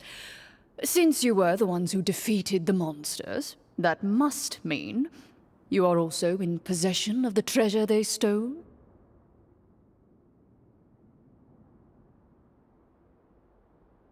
Well, we did take the treasure, but... How did he know about the treasure? Then I must ask that you return it at once. It belongs to the kingdom. Wait, but didn't you just say that our great deed deserved a reward? Shouldn't the treasure be considered a part of that? Yes, that was indeed what I said. But you seem to have forgotten a very important distinction. Only that which is freely given by the king can be considered a reward. Taking the rightful wealth of a kingdom without said permission, on the other hand, is a crime. But that's completely unreasonable. Yeah, that makes no sense! If it weren't for us, the treasure would still be buried underground somewhere! Maybe so, yet the fact remains. You tried to dispose of the treasure without reporting it to the court and without receiving permission, yes? What, no answer? Surely you're not insinuating that you, a group of legendary marechaussee hunters, sought to take the treasure for yourselves? Well, what about the king? Is he just gonna let this guy talk for him the whole time? Clad in his magnificent robe, the king remains seated, with his hands resting on either side of the throne. His posture is rigid and unmoving. He stares forward with an empty look in his eyes, completely unmoved by the events before him. From the look of things, could the Prime Minister be the evil sorcerer? Or could both the King and the Prime Minister have fallen under the evil sorcerer's control? I would like to observe the number of guards stationed in the hall. The guards in the palace appear fully armed, their expressions solemn. Sensing the tense atmosphere in the room, they stand at the ready, each with a hand placed upon the hilt of their sword, as if prepared to draw their weapons and surround you at a moment's notice. Well, there goes my plan to turn the whole place upside down, I guess. It appears we've been visited by nothing more than a group of ill-intentioned imposters. What a pity. Guards, take them away and throw them in the dungeons. Before I decide your fate, however, I must first determine whether you have any accomplices outside the court. Can't we try to slip away?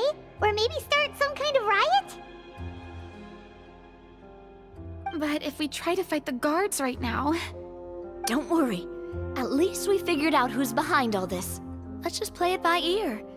If you're scared, Paimon, just hold my hand.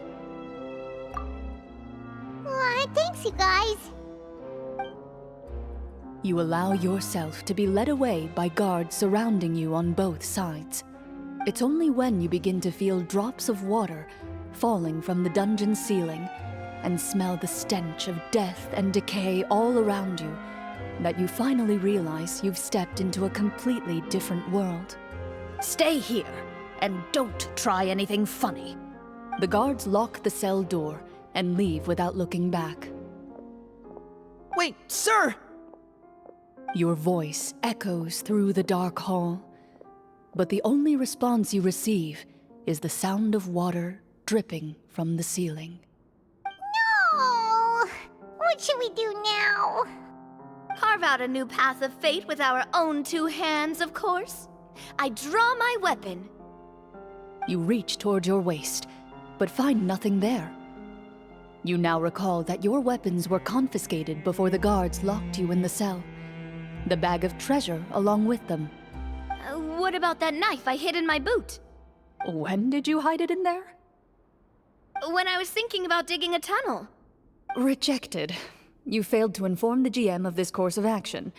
Moreover, the guards would have conducted a thorough search before throwing you in prison. And the keys to the cell aren't anywhere to be seen? Correct. You don't even feel a lock hole on the cell door. Oh, well, there goes all our plans. Indeed. Huh? Why are you the one saying indeed? Because that statement holds true for me as well. This is where the script ends. What? But that's a terrible ending! Generally speaking, this should be the point where the scriptwriter gives the players some kind of hint, or gives the GM some kind of code for how to move forward. I mean, maybe they just really wanted us to be immersed in the feeling of being in prison? Like, they'll only show us the way out once we've grown truly and utterly desperate? That is a possibility. If only there were desserts and tea in real prison. Oh, wait, guess that's kind of how the Fortress of Meripede works if you're lucky. Oh, before I forget. Navia, the short sword you had with you earlier. I took a closer look, and the craftsmanship doesn't appear to resemble anything from this era. If I remember correctly, that style was last in vogue several hundred years ago. Wait, Clorinde said that sword used to belong to her master, right? Does that mean her master has been alive that long? I doubt it. The way she went about things often made her seem childish more than anything. I'd say the sword was most likely an heirloom passed down over time. Hang on. A precious heirloom passed down to you by your master. And you gave it to me just like that? You weren't worried I might lose it? Master left many things to me when she disappeared. There was the sword, an old key, and a good amount of junk she probably just didn't want to take with her. I gave you the sword back then, because I didn't want our friendship to end. Wait, when did this happen exactly? After the duel. Between Mr. Callis and myself. Before that, Clorinde would have meals with us and even stay over at the Spina some days. She was on great terms with Papa as well.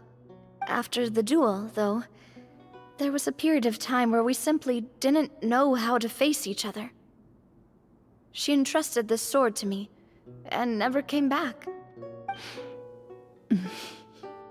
We were both sad, and conflicted, and totally overthinking everything as a result. Whenever I looked at this sword, I couldn't help but wonder if Miss Petronia had never introduced us to each other at that picnic. Maybe part of the sadness I was feeling could have been avoided. Back then, it felt like I hadn't just lost a father, but a close friend as well. No one can change the past. The most important thing is that you two found your way back to each other and can enjoy things like this together. Yep, you're right. I'm sorry, you two. I didn't mean to bring up any sad memories. Think nothing of it. No one here is at fault.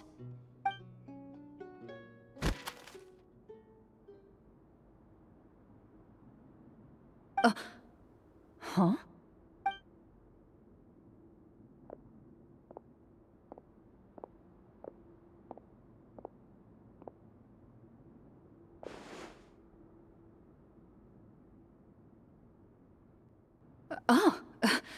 Looks like the next part of our script is here.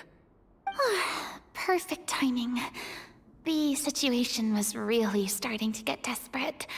And not just because of the prison thing. From Clorinde's face, Paimon really can't tell if it's good news or bad news.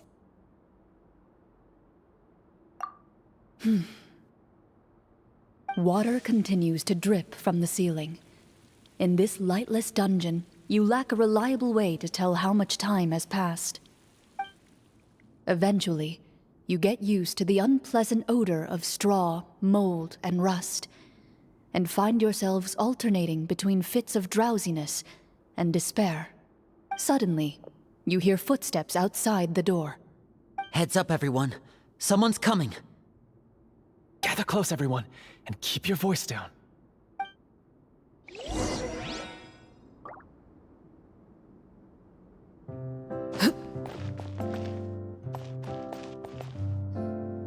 Who are you?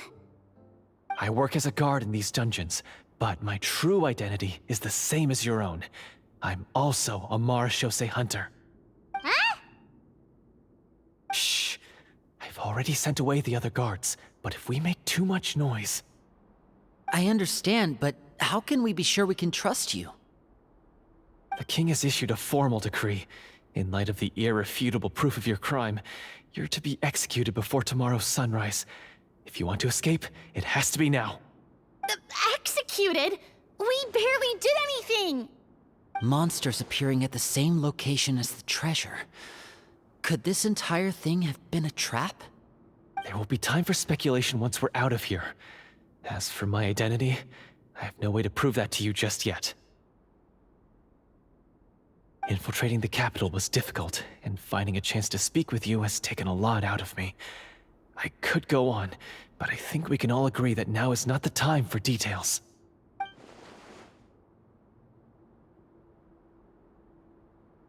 Have you seen our weapons anywhere, sir? Don't worry, I brought them with me.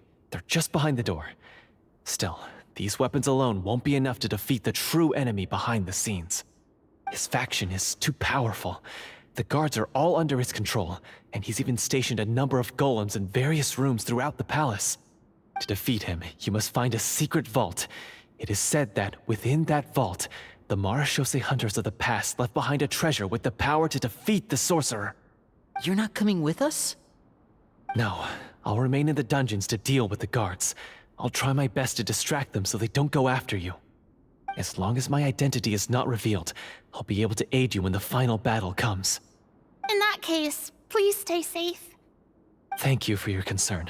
I will do my utmost. As for the location of the vault, here, this map should lead you there.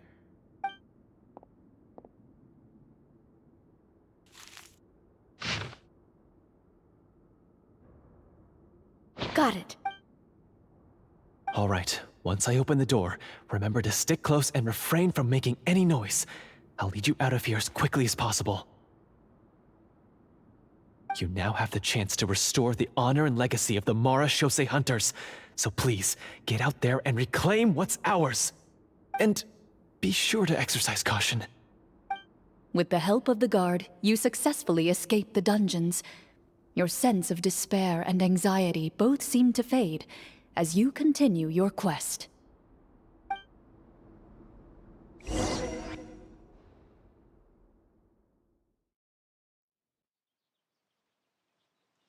Wait, we didn't get to use our skills at all while we were in prison. Who knows when we're gonna get the chance to use that cool summon spell?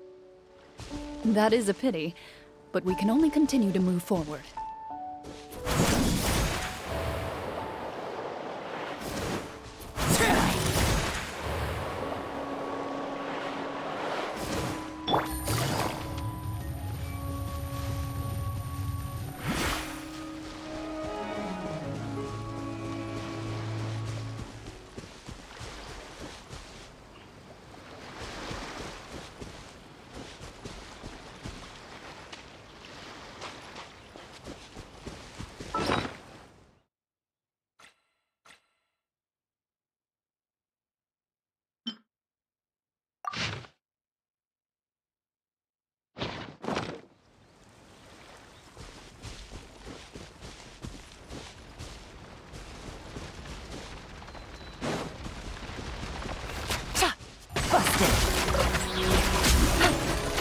Here comes the catch.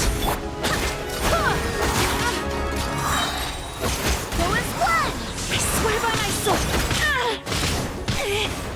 Let's get Everlasting as the moon.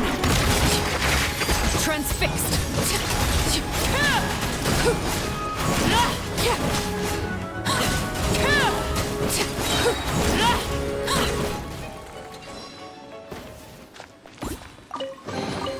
An impressive bounty.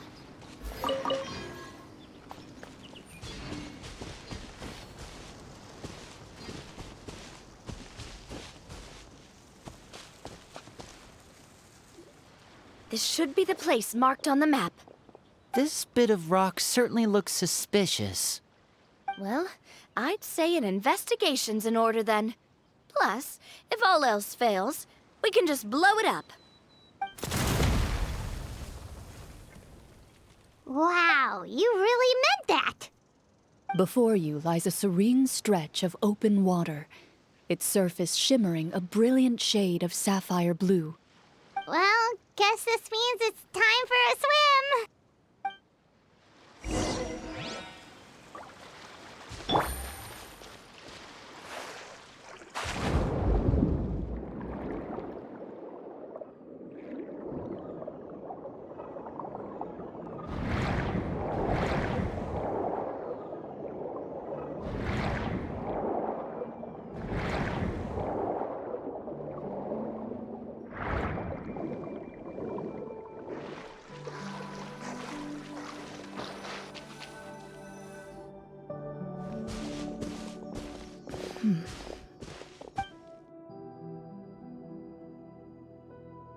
Oh, what's the matter? It's nothing. As you step into the cave, you find yourself in an eerily quiet space. Before you lies a narrow passageway that appears to trail off endlessly into the distance.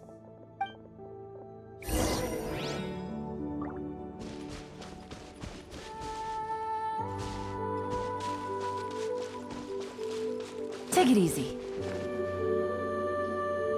Wow, this must be where the treasure is hidden! But this door is blocking our way in. It almost looks like it's been here for quite some time. I've got to hand it to the tabletop troupe. They really went all out with the props. Huh. What have we got down here? A kind of mechanism connected to the door? Ah, it looks like we might have to arrange it into a certain pattern. A pattern on a stone door. That's something Master mentioned before. Is something wrong, Clorinde? After a long, difficult journey, you finally arrive at the location indicated by your map. It appears to be an ancient site of some sort, where treasure likely awaits. Your surroundings are exceedingly quiet and serene, as if the secret that slumbers here has never once been disturbed. If you listen closely, you can almost convince yourself you can hear the sound of its calm, gentle breathing. That description makes Paimon feel kinda bad for disturbing this place. We're doing this for the sake of the people, to free them from the evil sorcerer. I say it's time for this treasure to once again see the light of day. Linny's right. We need to keep going. The future of the kingdom depends on it. The next part of the story requires us to solve the puzzle, right? Let's start exploring the area. Yes, that should be fine. Something feels off about all this. Guess I'll just have to improvise.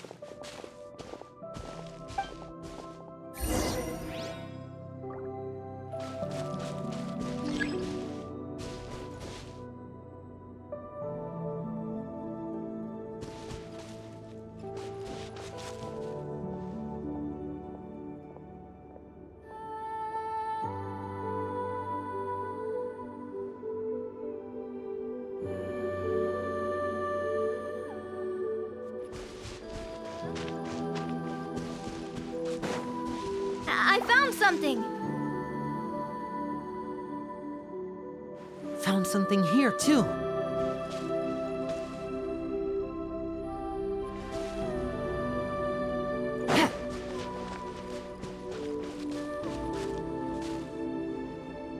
Same here.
like a... It worked! Something just appeared. Some kind of new mechanism, maybe? By solving the puzzles, you prove yourselves worthy of inheriting the secrets of the past. At the end of each puzzle, you're rewarded with With? a key.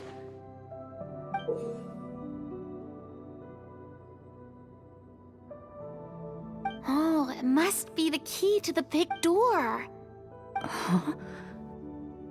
This is one of the Marachose Hunter keys that are passed down from generation to generation. It looks just like the one Master passed down to me. It is said that 4 keys in total are required to form the final, complete key. And it seems like we just collected 3 of them. That must mean... Huh? What's wrong? You hear a few strange noises. Suddenly, all the torches in the ruin go out at once. Huh? What's going on? Did we fall into another trap? For the sake of immersion, please close your eyes, everyone. Without the torches, the space is now completely dark, and you cannot see anything.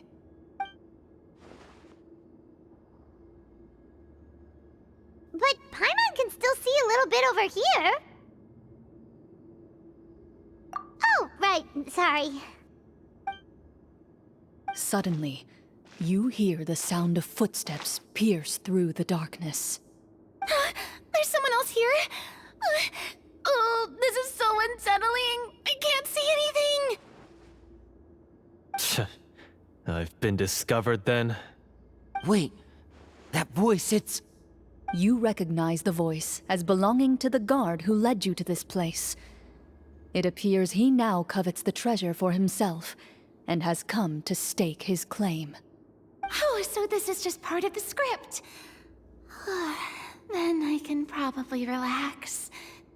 Well, if we can't see anything, that means we can't fight to the fullest of our abilities. Should we retreat for now? Judging by the way he's holding his sword, he must be a real Marachose hunter. But this isn't part of the script. Retreat? That's not the hunter way. If it's dark for us, then it's dark for him. We choose to fight. Your choice is noted. Please keep your eyes closed until I tell you the torches have been relit. This battle will be in the dark. You got it! Well then, let us begin.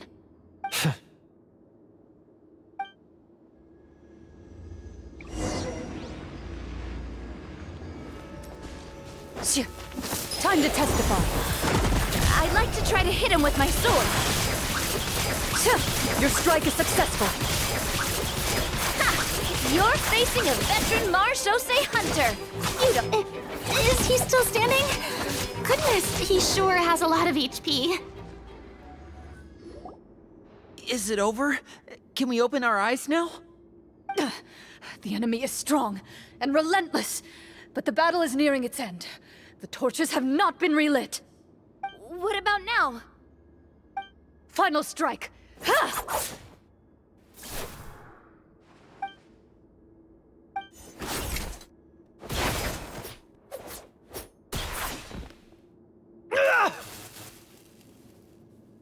Oh, well, did we get him?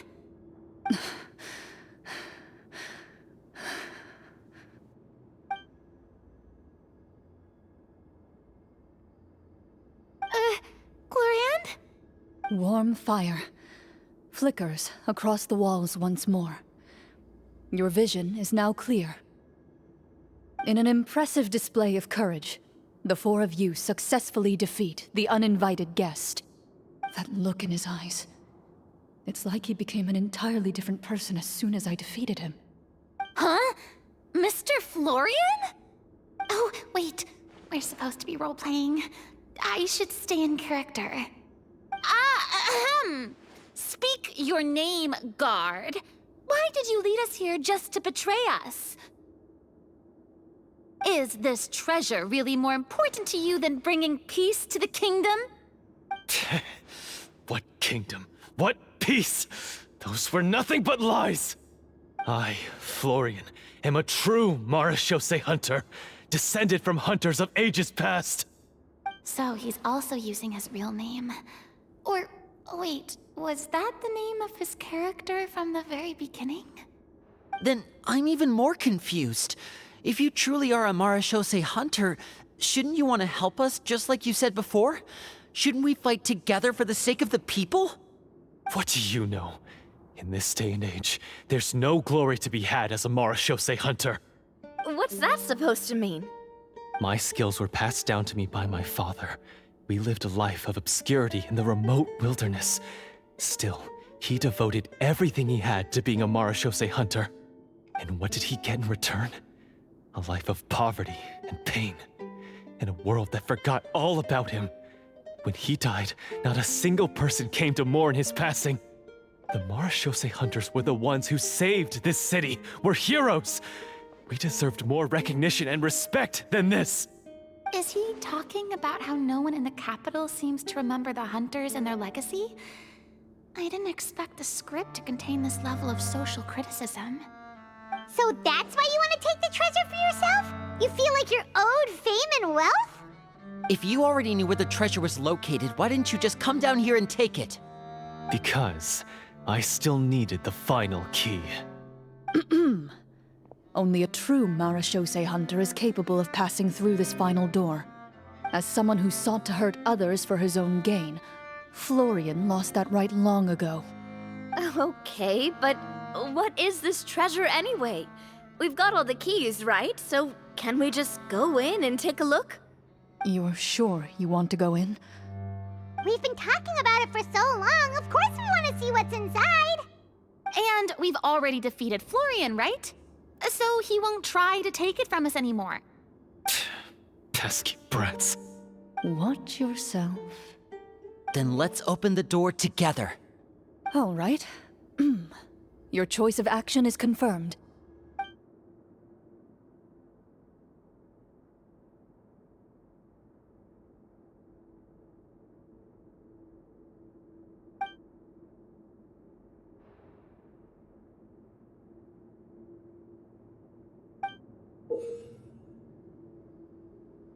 Before you, the door to the treasure, sealed and undisturbed for more than 100 years, finally swings open. You hear the shrill wail of the door hinge as it rotates for the first time after years of disuse, almost like a sleeping giant letting out an extended yawn. You get the impression that the secrets buried behind this door might be just as heavy as the sound you just heard. It's open! Come on, let's go in! Paimon wants to see what's inside! Ooh, me too!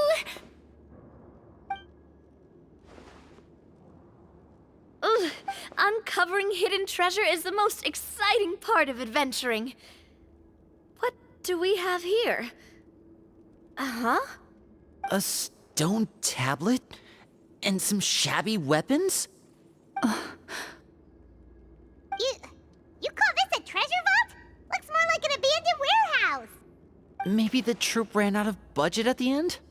They provided a super immersive experience at the beginning only to drop the ball at the most important part? They could have at least filled this place with cardboard Mora or something!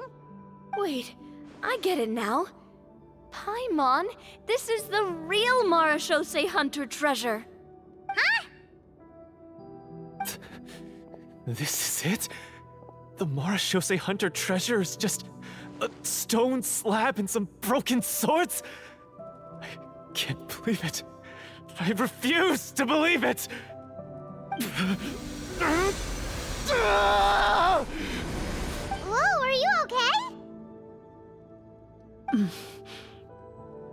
The Marachose hunter before you appears to suffer a serious mental breakdown. He needs to leave the room for a moment to collect himself. One of you seems to understand the significance of the treasure already. If the rest of you wish to follow suit, you may remain here in the meantime and explore your surroundings.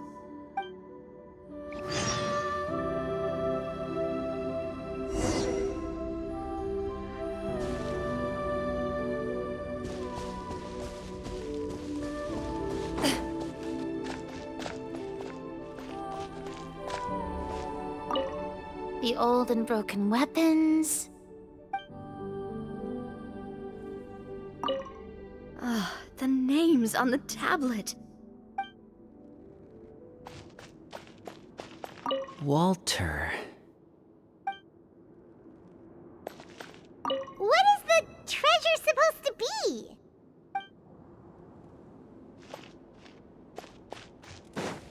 Into the shadows.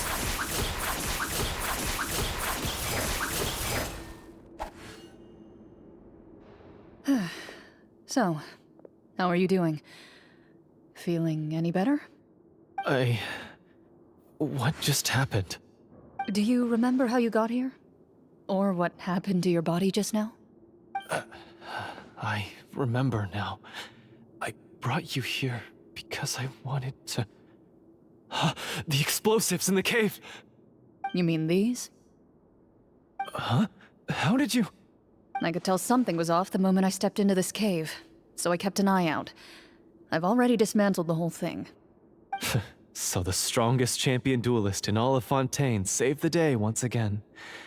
Guess I shouldn't be surprised. It would seem your skills as a Marashose hunter are as sharp as ever. I deserve some answers, don't you think? Tell me why you wanted to lure me here. Everything you said earlier sounded like the truth. Luckily, your monologue was dramatic enough to convince my friends you were just role-playing. I don't know. I just always felt like there was something in my heart that didn't belong to me. Something agitated and angry. Who knows? Maybe it was my own anger all along. I could never really tell. The feelings about my father and the other Marashose hunters are real. It just wasn't fair. I was angry, bitter that no one remembered them or praised their accomplishments.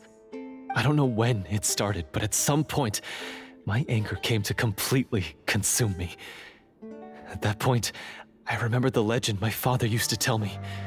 The one about the treasure. But if the treasure was all you cared about, why plant all those explosives? Wouldn't they just destroy the treasure and bury you along with it? I can't remember. My head is a mess.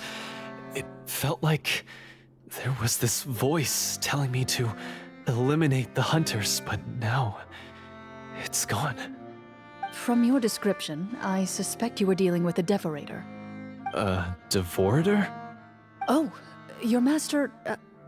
your father, I mean. Never talked about it? It was a kind of monster that was active several centuries ago. No, I've heard of it. I'm just not sure why you suddenly... Wait, it can't be. The seal! The seal? My family has served as Marashose hunters for many generations. But the title and swordsmanship weren't the only things passed down over our line. There was a seal as well. My father instructed me to always watch over that seal and maintain it regularly. He said it had been passed down over a truly ancient age, and protecting it was our clan's most important duty. But I neglected that duty after he died. I finally decided to come down and check on it one day, and that's where my memories become fuzzy. The Devorator would be a formidable adversary for any mortal being, even ones as capable as the Hunters. If you lacked the power to completely destroy it, you could easily fall prey to its influence and corruption. In light of this, some Marashose hunters chose to seal the Devorator away, in the hopes that a permanent solution would come with the passage of time. I heard it has the power to amplify the obsessions and desires in people's hearts, to the point where they overtake you entirely. It would seem I'm not just lacking in skill with a blade, but in mental fortitude as well. And yet, you were able to retrieve 3 of the 4 keys. If I remember correctly, each was entrusted to a respected and capable hunter. How did you manage it? One of them belonged to my father. The second I stole from a different hunter. And the third... was one that I snatched while the person was on the way home from the tavern. I nearly died in that alley. I know just how strong you are. It's as clear as day to everyone in Fontaine. I observed you from dusk to dawn, but could never find any opportunity to sneak up on you. I never even saw you drink a single glass of liquor.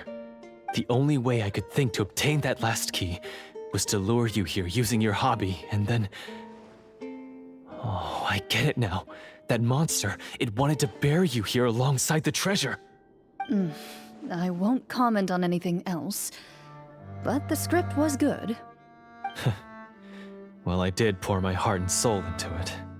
The stories my father used to tell me about the glory of the heroic Marashose hunters and how they came to be forgotten. It's more than just a story. Huh? You're proud to be a hunter. You're still holding onto that part of yourself, no matter how small. I have done so many despicable things. I have nothing to be proud of. Then explain the purpose of the evil sorcerer in your story. Huh? Isn't he the true antagonist? The one who sought nothing but his own gain, and used the people as pawns to attain it? In your heart of hearts, he was the one you truly wanted to defeat. But I've already tainted my sword. I no longer have any right to... Wake up, Florian. Remember how you introduced yourself earlier. Do you really think the hunters acted out of a desire for honor and glory? Or to be loved and acknowledged by the people? What did your father teach you about our order? You do not wield your sword for yourself, but to protect those you serve. There's nothing special about a blade. It's the intentions of the wielder that matter above all else. Do you still not understand? Even after seeing the treasure for yourself? The contents of that room, they represent the true legacy the hunters left behind. You're right. I am a Marashose hunter. It's time for me to redeem, no, to finally serve the people I vowed to protect all along. I wouldn't be so quick to push aside the need for redemption. I know. That's a charge I won't bother to defend myself against. Good. Then, come with me, and help me see the script through to the end. Huh? See the script through to the end? But there's no more script left. Never finished it, huh? No, I mean, I wrote the script with the sole purpose of luring you all here. There was no reason to write beyond this point. Then we'll just have to keep writing it. The evil sorcerer still needs to be defeated. You mean the Devorator? Are you saying I have to make up the rest of the script as we go along? Is that really so hard? You've already written most of it. Surely you can write an ending where the hunters win and justice prevails. I'll be there to help you too. You aren't afraid your party will fall into danger? I know what my friends are capable of, and they're all quite skilled. Besides, I need their help. Then, are you going to tell them the truth about all this? I don't intend to spoil the fun. Sometimes, protecting dreams and fantasies is more important than exposing the truth. Don't you think?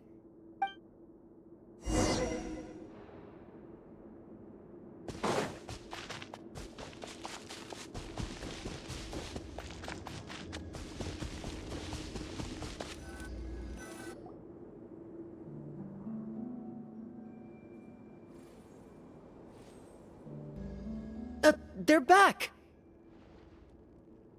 That took a while.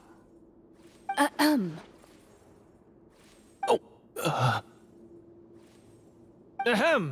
My fellow Marashose hunters, please forgive me, for I have sinned.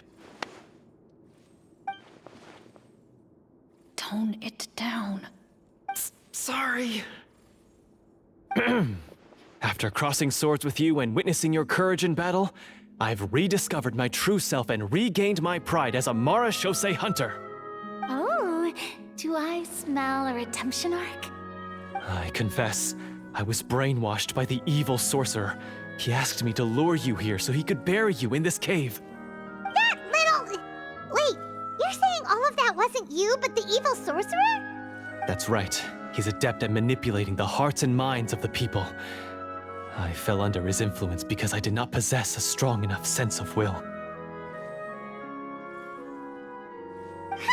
And how are you going to prove that you're a changed man?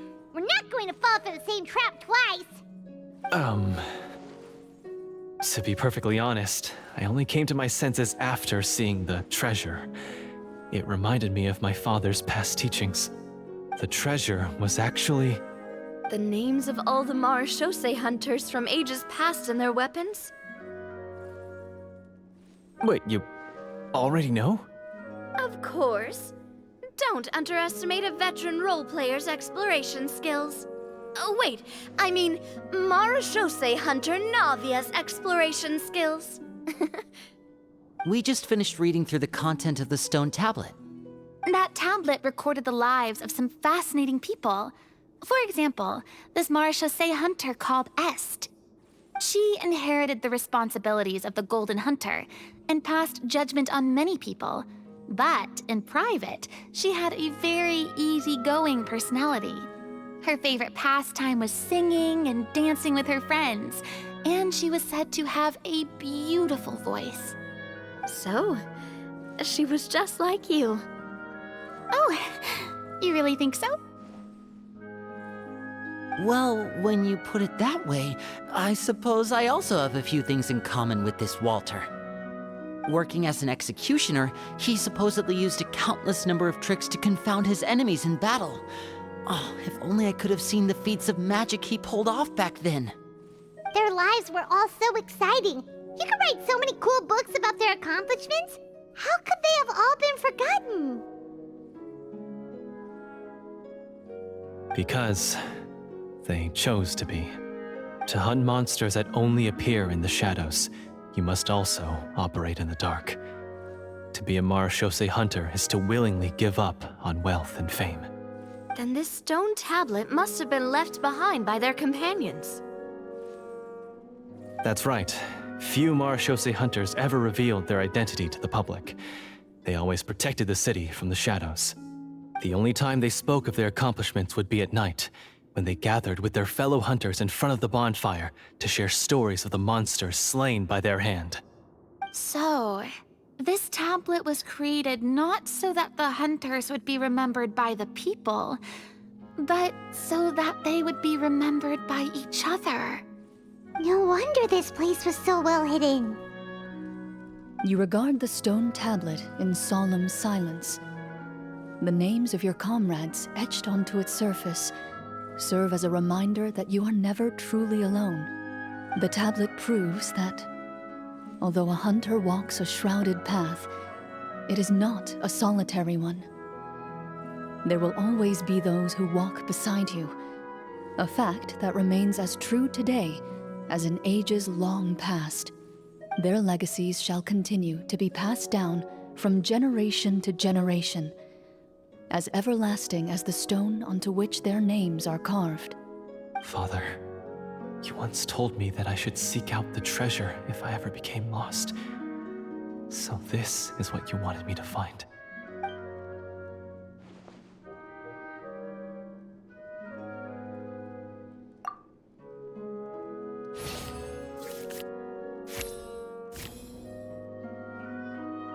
His eyes are sincere, and his words ring true. You can tell that every word he spoke just now came from the bottom of his heart. I implore you, everyone, please give me a chance to make up for all I've done.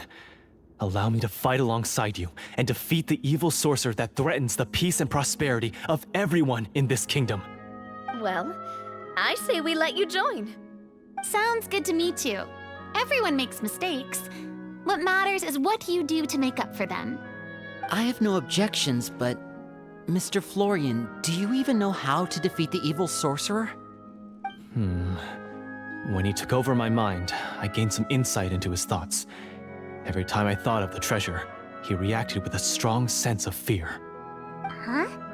He's afraid of the treasure? But there's nothing here except some broken weapons and the stone tablet. What if the secret's hidden inside these weapons?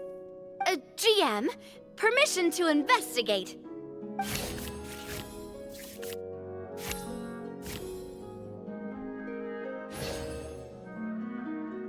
At first glance, the weapons appear absolutely ordinary. But as you observe them, you notice a faint energy emanating from within. These blades have slain countless monsters.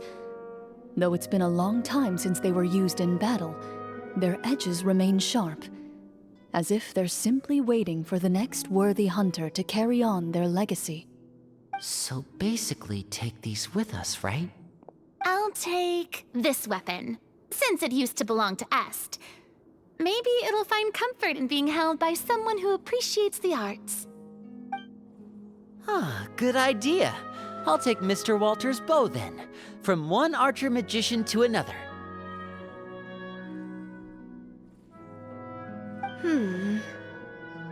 Paimon's gonna pick a cool weapon too!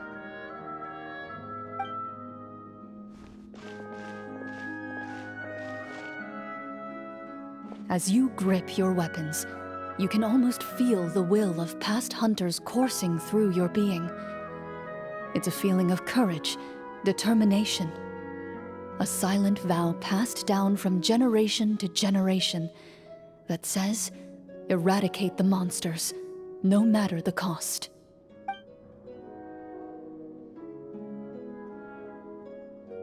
Mr. Florian, do you know where to find the evil sorcerer? I was able to see his surroundings when our minds were connected. I believe he's currently hiding out at the church in the kingdom. We must be extremely careful. He's spent so long living among monsters that he's now taken the form of one. He will not be easily defeated. Then why don't we explore some more and try to find some higher level gear? We don't want to just fight him and lose, right? Oh, No, we have to strike now. He was greatly weakened when I managed to break out of his control. If we let him rest, he might have time to escape. I agree with Mr. Florian. We've got to act while we have the advantage. Don't forget, the people of the capital are counting on us. Yeah, now that we've got a plan, there's no point in waiting. The longer this drags on, the worse it will be for everybody. Yes, that's what's called...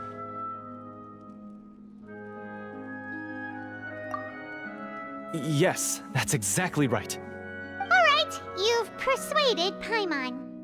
Mr. Florian, please lead the way. Of course. Follow me.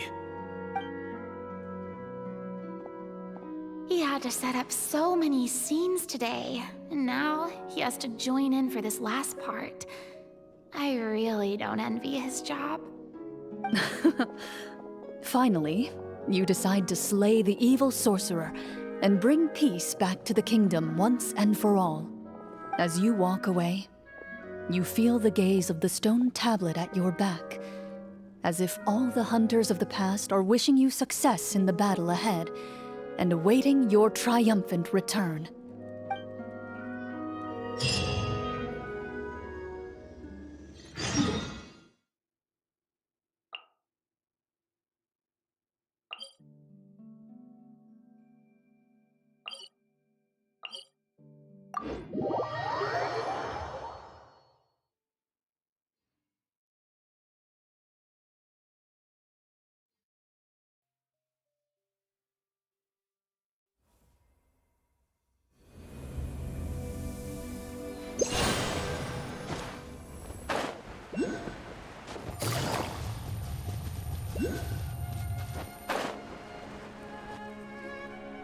Finally, you arrive at the church Florian described. As you approach, an ominous aura surrounds you. You get the sense that your enemy is close at hand. How strange. This uneasy feeling seems so real. How did they manage that? Now, it is time for the final battle. Let's go.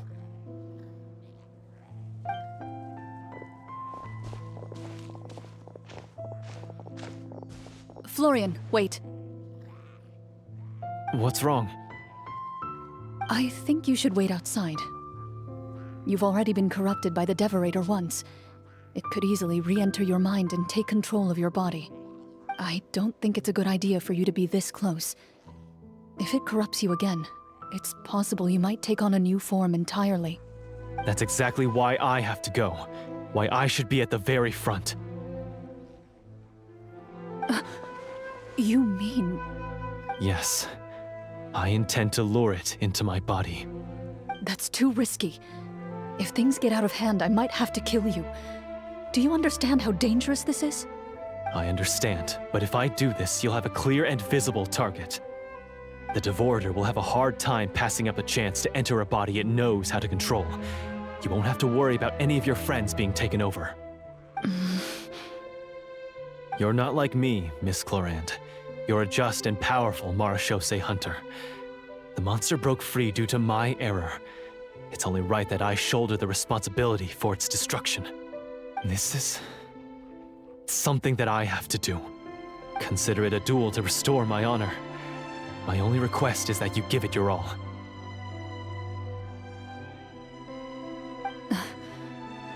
I understand.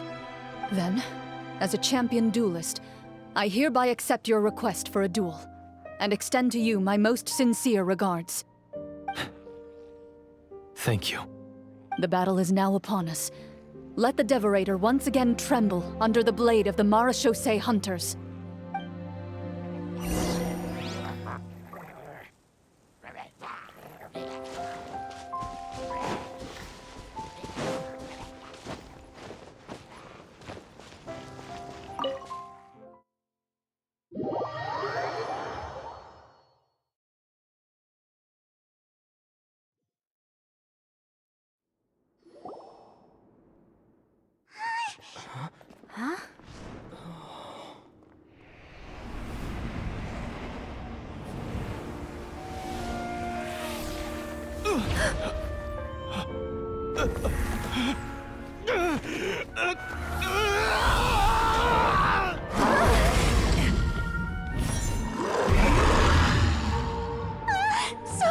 So lifelike!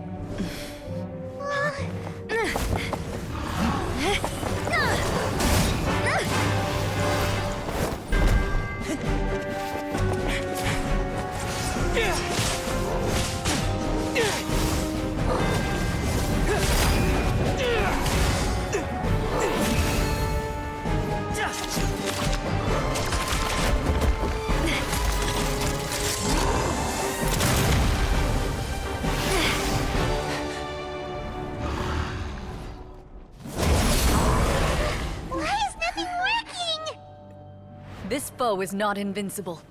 You hold the treasure. The power to defeat it in your own two hands. The treasure? You mean... the names! It's the Marechaussee hunters' names!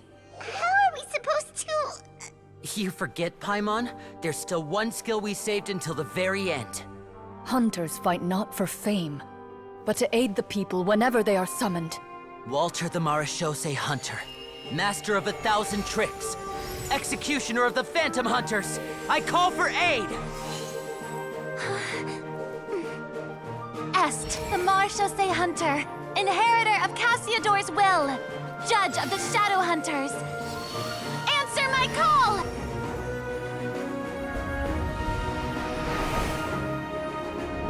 Petronia, protector of justice and order. The hunter I respect the most. Thank you for saving my friend, the best one I'll ever know. Please, lend us your strength!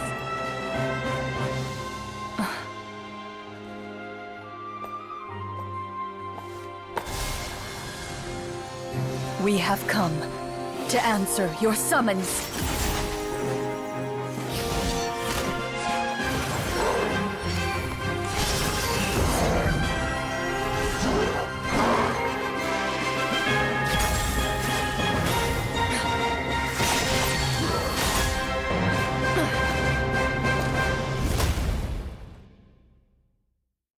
And so, the monsters were eradicated, and the sorcerer was defeated. Peace soon returned to the capital.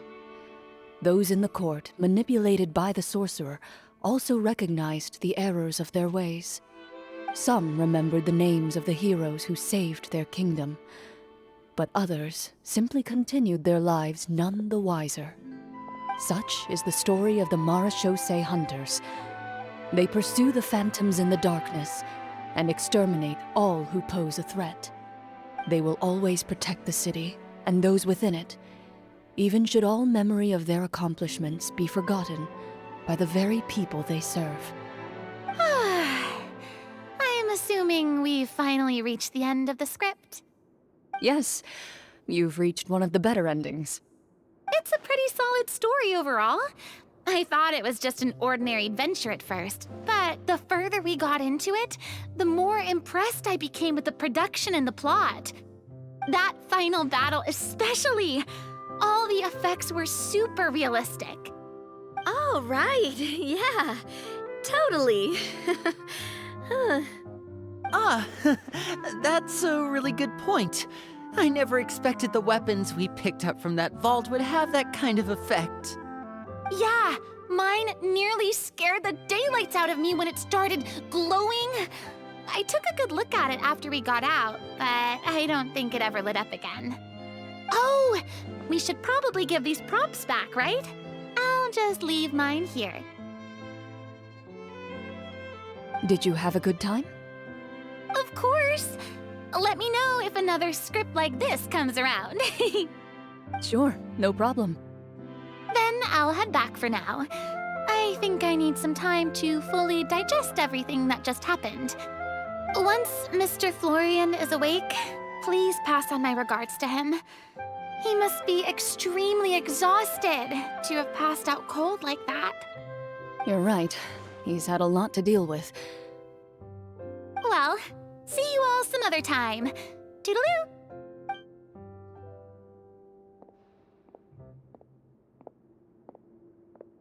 Okay, so, can I ask now?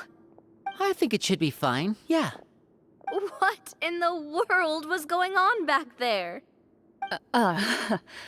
So you saw through all of that? That time in the cave when you told us to close our eyes, it'd be weirder if we didn't notice anything. I was dying of curiosity the entire time. I mean, you did a pretty bang-up job of pretending nothing had gone wrong. Farina actually looked like she thought all of it was planned. Guess none of us wanted to be the one to break the illusion. What are you all talking about?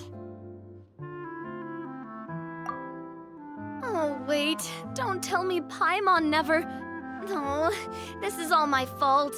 It's not too late to cover your ears. Here, Paimon, I'll do it for you. Bit late for that, don't you think? You're saying everything that happened back there wasn't actually part of the script? It's probably more accurate to say this was never a real scripted story to begin with. What? So loud. My head. Hey, you! Get up right now and explain yourself! No shaking, please! Oh, my head.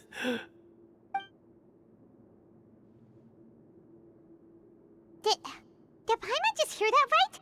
You guys made up that whole last part on the spot? It's not nice to lie to people, but Paimon's gotta admit, that was a really good story, Florian. Oh, and nice improvisation, Clorinde! Yeah, it was like watching a magician improvise a spectacular magic trick after forgetting an important prop. If Paimon knew something was wrong with that vault, she would have floated straight in the opposite direction. Everything was under control.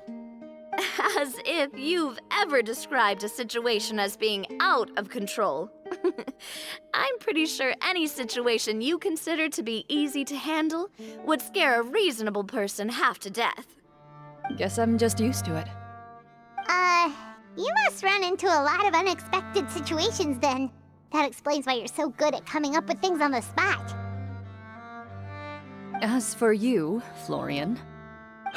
I know there's no excuse for what I did. I'll turn myself into the guards at once, confess my crimes, and accept any punishment that comes my way. I would say you've already suffered more than enough. What? You may have been blinded by fame and fortune in the beginning, but your actions during the final battle had proven you to be a true Marechaussee hunter. You'll be far more used to the city above ground than below. Your job as a hunter is more important. But Of course, you'll still need to take the keys and pay a personal visit to the 2 hunters you wronged. Prepare to accept any terms they give you as well. Yes, of course. As far as I'm concerned, though, your showing in the duel was enough to prove your honor. Then I'll do exactly as you said. I'll go return those 2 keys right now. Thank you so much, everyone. I'll do my best to prove myself worthy of the second chance you've given me. I swear this on my name and honor as a Marechaussee hunter. Until we meet again, everyone.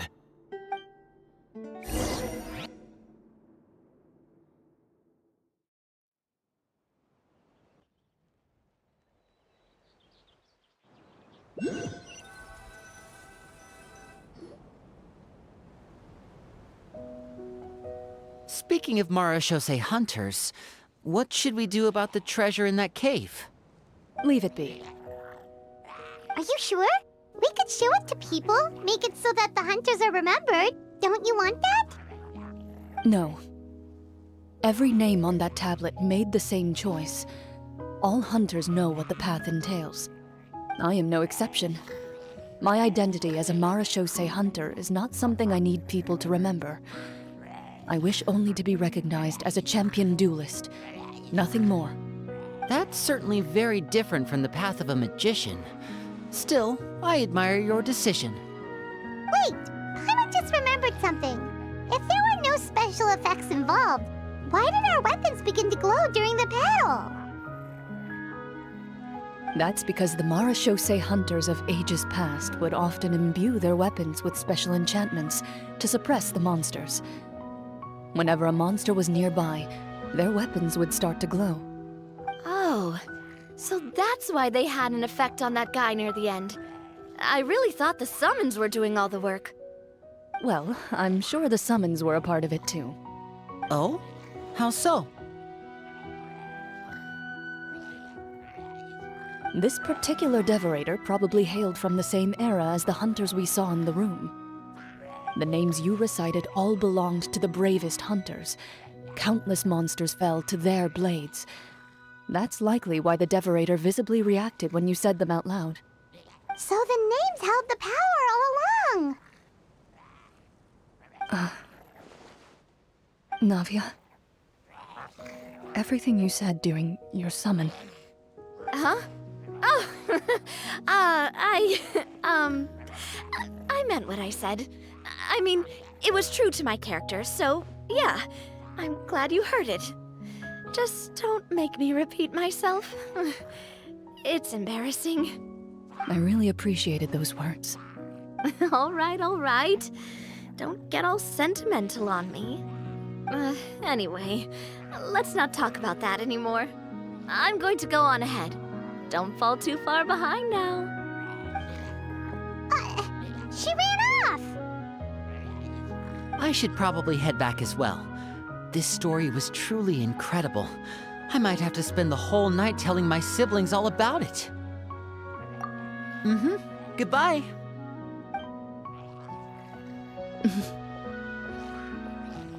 Traveler, should your name and deeds be forgotten, what do you think the significance of your journey will be?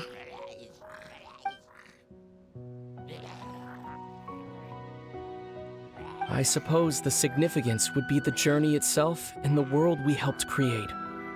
There's still value in the time I shared with everyone here, in the things we were able to accomplish, even if no one remembers them. A great answer. I'll remember it. Me? The Marechaussee hunter says nothing in response to that question. Perhaps her answer lies in her silence. An unspoken vow left to echo through the night. The path she walks needs no explanation.